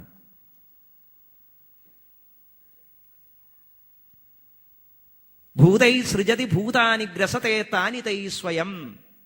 ഇങ്ങനെയൊരു സിദ്ധാന്തം ലോകത്തുണ്ട്. നമ്മൾ കാണുന്നു, ഈ ലോകത്ത് ജനിക്കുന്നു പുരുഷനും സ്ത്രീയും അവരുടെ ആ പാരവശ്യം കൊണ്ട് അവരിലൂടെ ഒരു ജീവൻ കണമായി രൂപപ്പെട്ട് ജനിക്കുന്നത് നമ്മൾ കാണുന്നു. പക്ഷേ ആ ജനിച്ച ശിശുവിനെ ഏതോ ഒരു വ്യാഘ്രം വന്ന് പിടിച്ചെടുത്തു കൊണ്ടുപോകുന്നു, വ്യാഘ്രം അതിനെ കൊല്ലുന്നു. അപ്പൊ നമ്മൾ എന്ത് ധരിക്കുന്നു? ആ കുട്ടിയുടെ അച്ഛനമ്മമാരാണ് ആ കുട്ടിയെ സൃഷ്ടിച്ചത്. ആ കുട്ടിയെ വധിച്ചതാരാ, സംഹരിച്ചതാരാ? ഒരു പുലിയാണ്. യഥാർത്ഥത്തിൽ പുലിയാണോ സംഹരിച്ചത്? യഥാർത്ഥത്തിൽ സൃഷ്ടിച്ചത് അച്ഛനമ്മമാരാണോ? അല്ലല്ലോ. ഈ കാണുന്നത് മാത്രമാണ് സത്യമെന്ന് പറയുന്നവരങ്ങനെയൊക്കെ ചിന്തിക്കുന്നു. യഥാർത്ഥം എന്താ? ആ കുട്ടി ജനിക്കാനും കാരണം, ആ കുട്ടി മരിക്കാനും കാരണം പുലിയുമല്ല, അച്ഛനമ്മമാരുമല്ല, അതിനപ്പുറമുള്ളതായ ഈശ്വരീയമായ ഇച്ഛയാണ്. അച്ഛനമ്മമാരല്ലെങ്കിലും സന്താനം ഉണ്ടാകണമെന്നേ ആഗ്രഹിക്കുന്നുള്ളൂ. ആ സന്താനം നമ്മളാവണം എന്ന് നമ്മുടെ അച്ഛനമ്മമാർ ആഗ്രഹിച്ചിട്ടുണ്ടായിരുന്നില്ല. നമ്മളായിപ്പോയി, അത്രയേ ഉള്ളൂ. അതെങ്ങനെയായിപ്പോയി? അത് ഈശ്വരന്റെ ഇച്ഛയാണ്. ആയു ശ്രീ കീർത്തിരൈശ്വര്യം ആശിഷ പുരുഷസ്യ യാ ഭവന്ത്യേവ ഹി തത്കാലേ യഥാഗ്നിച്ഛോർ വിപര്യയ. ആയുസ്, ഐശ്വര്യം, കീർത്തി, ഇങ്ങനെയുള്ളതായ ഓരോന്നും മനുഷ്യന്റെ ഇച്ഛയ്ക്കനുസരിച്ച് അവന്റെ ബലത്തിനനുസരിച്ചോ വന്നു ചേരുന്നതല്ല. നമുക്കാർക്കും എനിക്കിത്ര ആയുസ് ഉണ്ടാകണം എന്ന് നിശ്ചയിക്കാനായിട്ടുള്ള ശക്തിയില്ല. അതേപോലെ തന്നെയാണ് ഈ ലൗകിക ജീവിതത്തിലെ എല്ലാം തന്നെ. നമ്മൾ വിഷയങ്ങളെന്ന് വിളിക്കുന്ന സുഖങ്ങളായാലും ശരി, അത് അനുഭവിക്കുന്നതും നമ്മുടെ ഉള്ളിൽ തന്നെ നിറഞ്ഞു നിൽക്കുന്നതായ പ്രാണസ്വരൂപമായ ഈശ്വരീയ ശക്തിയാണ്. ഈശ്വരനല്ലാതെ ഇവിടെ ഒന്നുമില്ല എന്നുള്ള തത്വത്തിലേക്ക് അതാ എത്തിച്ചേരുകയാണ് വൃത്രൻ. പ്രാണഗ്ലഹോയം സമര ഇഷ്വക്ഷോ വാഹനാസന അത്ര ജ്ഞായതേ മുഷ്യ ജയോ മുഷ്യ പരാജയ. അപ്പൊ അതുകൊണ്ട് ജയം, പരാജയം എന്നിവയൊക്കെ ഭഗവാൻ എവിടെയുണ്ടോ എന്നതിനനുസരിച്ചിരിക്കുന്നു, ഭഗവാൻ നിശ്ചയിച്ചതിനനുസരിച്ചിരിക്കുന്നു. ഒട്ടും മടിക്കേണ്ട ദേവേന്ദ്ര, ആയുധമെടുക്കുക. ഇത്രയും പറഞ്ഞപ്പോൾ ദേവേന്ദ്രൻ വൃത്രന്റെ ഈ മഹാഭക്തിയെ കണ്ട് ആദ്യം ആശ്ചര്യപ്പെട്ടുവെങ്കിലും പിന്നെ ആശ്ചര്യമില്ലാതായി. കാരണം ആശ്ചര്യപ്പെടേണ്ട കാര്യമില്ല. വൃത്രൻ ഇത്രയൊക്കെ പറഞ്ഞിട്ടുണ്ടെങ്കിൽ പരമഭക്തനായ ഒരാളിൽ നിന്ന് മാത്രമേ ഇങ്ങനെയുള്ള വാക്കുകൾ ഉരുവം കൊള്ളുകയുള്ളൂ. ആ ഭക്തിയുടെ പ്രഭാവമാണിത് എന്ന് ഇന്ദ്രൻ തിരിച്ചറിയുന്നു. ഇന്ദ്രൻ വൃത്രനെ അഭിനന്ദിക്കുന്നുമുണ്ട്. വിക്രീഡതോ അമൃതാംബോധൗ കിം ക്ഷുദ്രൈ ഘാതകോദകൈഹി. മനോഹരമായിരിക്കുന്ന ഒരു അഭിനന്ദനം. അല്ലയോ വൃത്ര, നീ പറഞ്ഞ വാക്കുകളിൽ നിനക്ക് ഐഹികമായിരിക്കുന്ന വിഷയസുഖങ്ങളോട് ലേശം പോലും ആഗ്രഹമില്ല. നീ വിജയം ആഗ്രഹിക്കുന്നില്ല, കീർത്തി ആഗ്രഹിക്കുന്നില്ല, ശ്രേയസ് ആഗ്രഹിക്കുന്നില്ല, സ്വർഗം ആഗ്രഹിക്കുന്നില്ല, മോക്ഷം പോലും ആഗ്രഹിക്കുന്നില്ല എന്ന് പറഞ്ഞതിൽ ഒരു അത്ഭുതവുമില്ല. കാരണം നിന്നെപ്പോലെയുള്ള നിർഗുണ ഭക്തന്മാര് എങ്ങനെയുള്ളവരാ? അമൃതാംബോധിയിൽ മുങ്ങിക്കുളിച്ച് രസിക്കുന്നവരാണ്. അമൃതിൽ മുങ്ങിക്കുളിക്കുന്നവരായിരിക്കുന്ന ആളുകൾക്ക് കേവലം മാർഗമധ്യത്തിൽ ഒരു കുഴിയിൽ കിടക്കുന്നതായ ചെളിവെള്ളത്തിനോട് താല്പര്യം ഉണ്ടാവുമോ? അപ്പൊ ലൗകികമായ സുഖങ്ങളൊക്കെ ചെളിവെള്ളമായും ആത്മീയമായ ആനന്ദം അമൃതാംബോധിയായും വർണ്ണിച്ചുകൊണ്ട് ഇന്ദ്രന്റെ പ്രശംസ. ഇത്രയും പറഞ്ഞു കഴിഞ്ഞ അടുത്ത ക്ഷണം നഭോ ഗംഭീരവക്ത്രേണ ലേലിഹോൽബണ ജിഹ്വയാ. യുദ്ധം തുടർന്നു. പരിഖം കൊണ്ട് ഇന്ദ്രനെ പ്രഹരിക്കാൻ തുടങ്ങിയ സമയത്ത് ഇന്ദ്രൻ വൃത്രന്റെ ആ വാസുകിയുടെ ദേഹം പോലെ സുന്ദരമായിരിക്കുന്ന കൈകൾ അങ്ങോട്ട് ഛേദിച്ചു. ഇപ്പൊ വൃത്രന്റെ അവസ്ഥ എന്താ? നേരത്തെ സ്തുതിച്ച അവസ്ഥയാണ്. അജാതപക്ഷ ഇവ മാതരം ഖഗ. എന്ത് സ്തുതിച്ചുവോ, സ്തുതിയിൽ എന്ത് കൽപ്പന ചെയ്തുവോ അതേ ഭാവമാണിപ്പോ.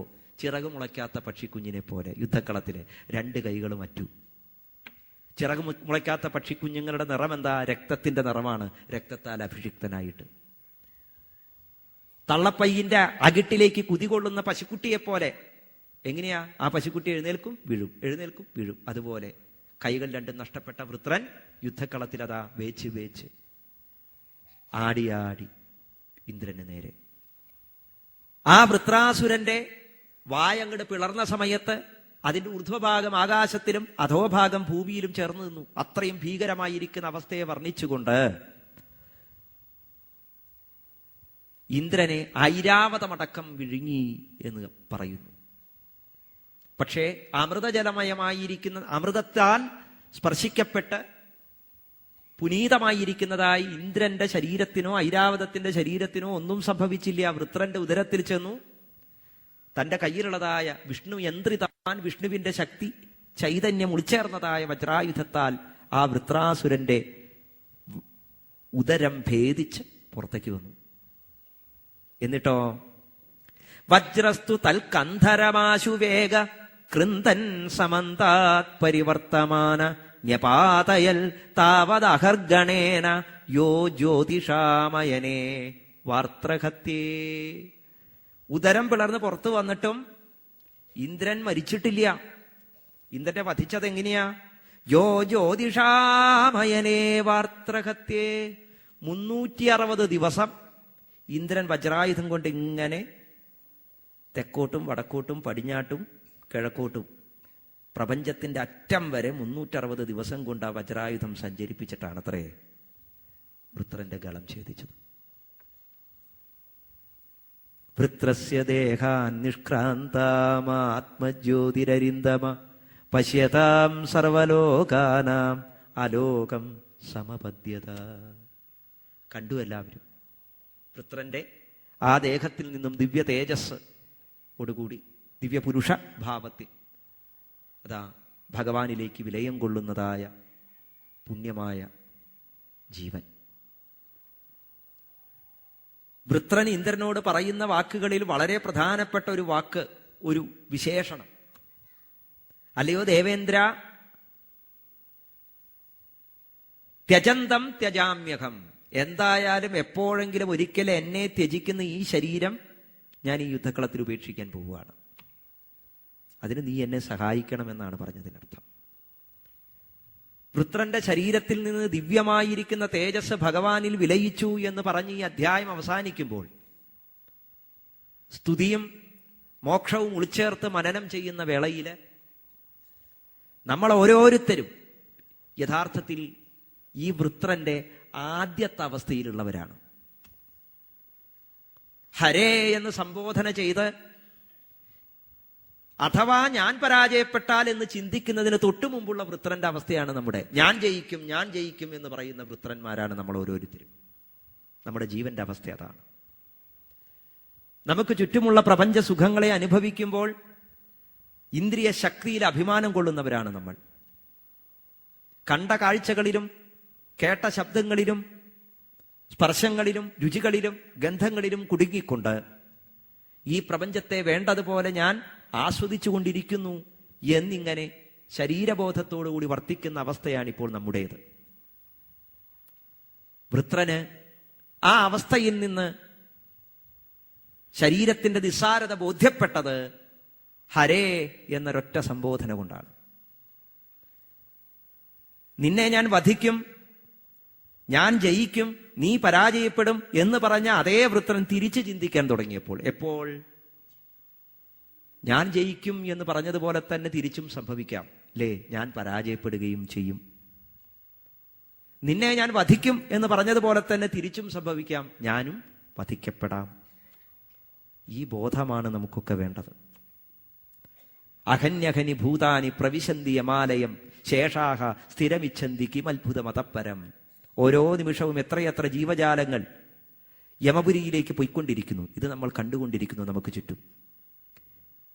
മരണം നമുക്ക് ചുറ്റും നടമാടുന്നത് കാണുമ്പോഴും ശേഷാഹ സ്ഥാവരമിച്ഛന്തി, നമ്മളൊക്കെ ഇവിടെ സ്ഥിരമായിട്ടിരിക്കുന്നു എന്ന ധാരണയിലാണ് സുഖങ്ങളിൽ ഏർപ്പെട്ടുകൊണ്ടിരിക്കുന്നത്.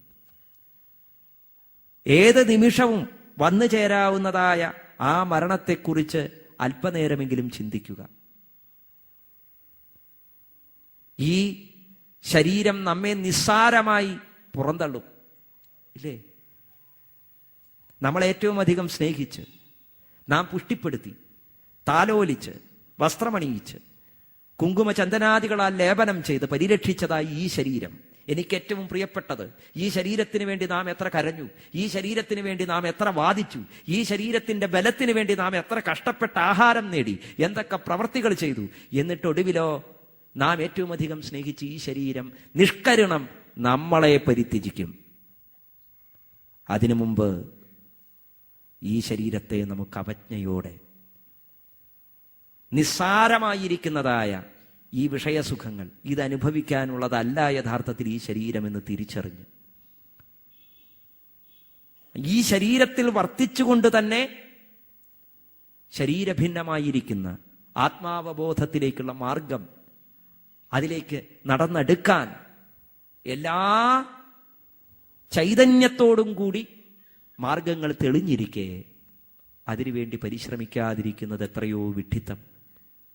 ഭഗവാൻ ഉദ്ധവരോട് പറഞ്ഞതുപോലെ ഉദ്ധവരെ, അങ്ങ് ആദ്യം പോകൂ. ഞാൻ ആദ്യം പോയാൽ അങ്ങയുടെ കഥ എന്താ? അയ്യോ ഭഗവാൻ പോയി, ഭഗവാൻ പോയി എന്ന് പരിതപിച്ചിരിക്കും. അതുകൊണ്ട് ആദ്യം അങ്ങ് പോകൂ. ഒരു സന്ദേഹവും വേണ്ട. ഈ ശരീരത്തിൽ ഇരുന്നു കൊണ്ട് തന്നെ ശരീരത്തിൻ്റെതായ വിഷയസുഖങ്ങളെ പരിത്യജിക്കാൻ കഴിഞ്ഞാലേ നിങ്ങൾക്ക് ആത്യന്തികമായ ജ്ഞാനം ലഭിക്കുകയുള്ളൂ എന്ന അവബോധമാണ് വൃത്രചരിത്രം നമുക്ക് പറഞ്ഞു തരുന്നത്. അല്ലാതെ കുറേ പ്രായമൊക്കെ ചെന്ന് 95-ാം വയസ്സിൽ ഖെട്ടുവാങ്കൻ ചെയ്തതുപോലെ സ്വർഗത്തിൽ നിന്ന് കർമ്മഭൂമിയായ ഭാരതത്തിൽ വന്ന് ഒരു നിമിഷം കൊണ്ടെല്ലാം പരിത്യജിച്ച് പ്രാണനെ മരണസമയത്ത് ചേർത്ത് നിർത്താമെന്ന് വിചാരിച്ചാൽ ഖെട്ടുവാങ്കനെ പോലെയുള്ളതായ ആ മനസ്സിന്റെ ബലം അത് നേടണമെങ്കിൽ എത്ര കാലം യുദ്ധം ചെയ്യണമെന്ന് ആലോചിച്ചിട്ടുണ്ടോ? വൃത്രനെ പോലെ മരണസമയത്ത് ഭഗവാനെ സ്മരിക്കാൻ നമുക്ക് സാധിക്കുമെന്ന് എത്ര പേർക്ക് ഉറപ്പ് പറയാൻ സാധിക്കും?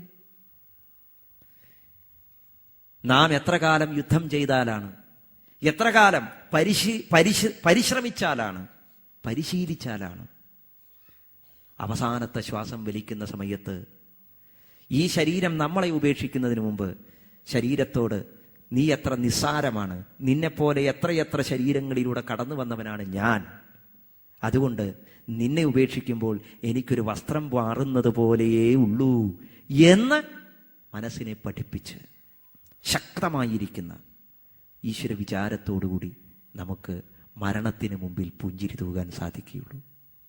അപ്പോൾ മരണം നമ്മുടെ മുമ്പിൽ വന്ന് നിൽക്കും. എങ്ങനെ?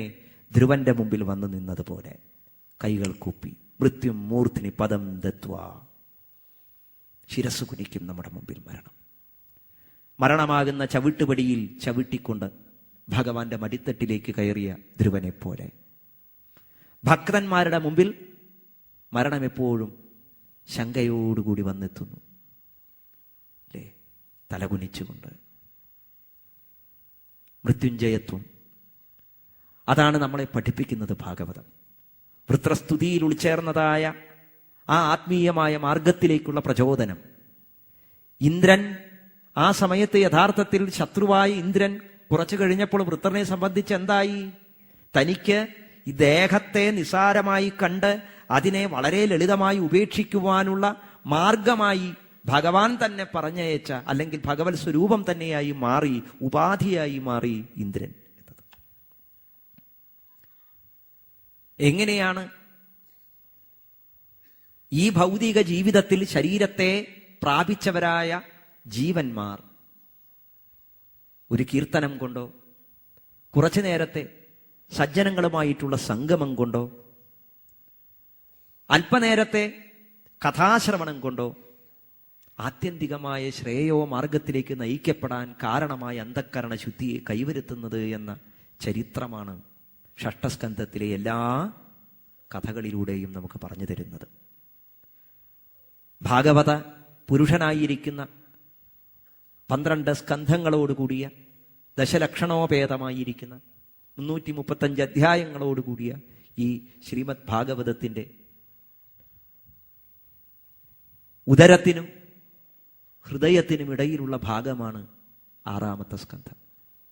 അവിടെ വെച്ചിട്ടാണ് പോഷണം നടക്കുക, അല്ലേ? അപ്പൊ ജീവന്മാരെ വാസനാഗുണങ്ങളെല്ലാം നശിപ്പിച്ച് ശുദ്ധിയിലേക്ക് നയിക്കുന്ന ഭഗവാന്റെ ലീല വൃത്രാസുര ചരിതം കേട്ടുകൊണ്ട് അത് വീണ്ടും വീണ്ടും മനനം ചെയ്യുമ്പോൾ അതിൻ്റെ ഓരോ നേരിയ ശ്ലോകത്തിൻ്റെ അർത്ഥവ്യാപ്തിയിൽ പോലും അനന്തങ്ങളായിരിക്കുന്ന തത്വങ്ങളെ നിറച്ചിരിക്കുന്നതായി നമുക്ക് മനസ്സിലാക്കാൻ സാധിക്കും. യോഗമാർഗത്തിലൂടെ, ധ്യാനമാർഗത്തിലൂടെ, ജ്ഞാനമാർഗത്തിലൂടെ, ഏത് മാർഗത്തിലൂടെ ആയാലും നമുക്കുള്ളിലെ നമ്മെ അറിയലാണ് യഥാർത്ഥമായിരിക്കുന്ന ഭക്തി ഭാവം. അങ്ങനെ നമ്മെ അറിയാൻ ശ്രമിക്കലാണ് ഭക്തിമാർഗം എന്ന് തിരിച്ചറിയുക. വിഷയസുഖങ്ങളുമായിട്ടുള്ള ആന്തരികമായ യുദ്ധം അത് ആരംഭിക്കുമ്പോൾ ഈശ്വരൻ നമുക്ക് വേണ്ടിയുള്ള വിജയക്കുടി അത് തയ്യാറാക്കിക്കൊണ്ടിരിക്കുന്നു. അല്ലാത്തിടത്തോളം നാം ഈ ലോകത്തിലെ, ഈ കാണുന്നതായ പ്രപഞ്ചത്തിലെ യഥാർത്ഥമായ സൗന്ദര്യങ്ങളെ കാണാതെ അതിമനോഹരമായിരിക്കുന്നതായ ആനന്ദാമൃത സാരമായ മാനസ സരസിലേക്ക് വന്നിട്ട് കാക്കക്കുളിയും കുളിച്ച് തിരിച്ചു പോകുന്നത് പോലെയുള്ളൊരവസ്ഥയാവും. അതുകൊണ്ട് ഈ ജ്ഞാനാമൃത സാഗരത്തിലേക്ക് കുതിച്ചു ചാടുക, അതിലങ്ങട് നീന്തി തുടിക്കുക ആവോളം. അതിൻ്റെ ആഴങ്ങളിലുള്ള മുത്തും പവിഴവും രത്നവും ഒക്കെയാകുന്നതായ തത്വവിചാരങ്ങളെ ഹൃദയത്തോട് ചേർത്ത് വയ്ക്കുക. അത് നമ്മുടെ അനന്തര തലമുറകളിലേക്ക് പകർന്നു കൊടുക്കുക. അനാവശ്യമായ ശരീരബോധമാണ് നമ്മെ ധർമ്മമാർഗത്തിൽ നിന്നും വ്യതിചലിപ്പിക്കുന്നത്.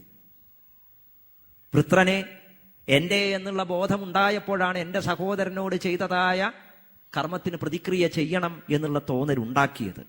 അതിലൂടെയാണ് ഹിംസാ സ്വരൂപത്തിലുള്ള മാർഗത്തെ സ്വീകരിച്ചത്. അപ്പോൾ ഇന്ന് നമ്മുടെ സമൂഹത്തിൽ കാണുന്ന എല്ലാ തരത്തിലുമുള്ളതായ ആർത്തികൾക്കും ദുഃഖങ്ങൾക്കും വിനാശങ്ങൾക്കും കാരണമായത് കേവലമായിരിക്കുന്ന സുഖങ്ങളെ എത്രയോ വലുതായി കാണുന്നു എന്നുള്ളതാണ്. ആത്യന്തികമായ സുഖം, ആ വൈകുണ്ഠസ്ഥാനം, അത് ചൂണ്ടിക്കാണിച്ചു കൊടുക്കാൻ ഭാഗവതത്തെ ആവോളം സേവിപ്പിക്കുക. ഭാഗവത സാഗരത്തിൻ്റെ തീരത്ത് വന്നിരുന്ന് അതിനെ ആവോളം ആസ്വദിച്ച് അതിൽ തന്നെ അലിഞ്ഞിറങ്ങാനുള്ളതായ അവസരങ്ങൾ ഉണ്ടാകുമ്പോൾ അതാവുന്നത്രയും ഉപയോഗിക്കുക. മറ്റുള്ളവർക്ക് കൂടി അതിനുള്ള അവസരങ്ങൾ ഉണ്ടാക്കി കൊടുക്കുക. സജ്ജന സംഗമം ഭഗവത് സംഗമത്തെക്കാൾ ശ്രേഷ്ഠമാണ് എന്ന് ഭഗവാൻ തന്നെ ഉദ്ഘോഷിച്ച ആ വചനങ്ങളെ നാം ഹൃദയത്തോട് ചേർത്ത് വയ്ക്കുക.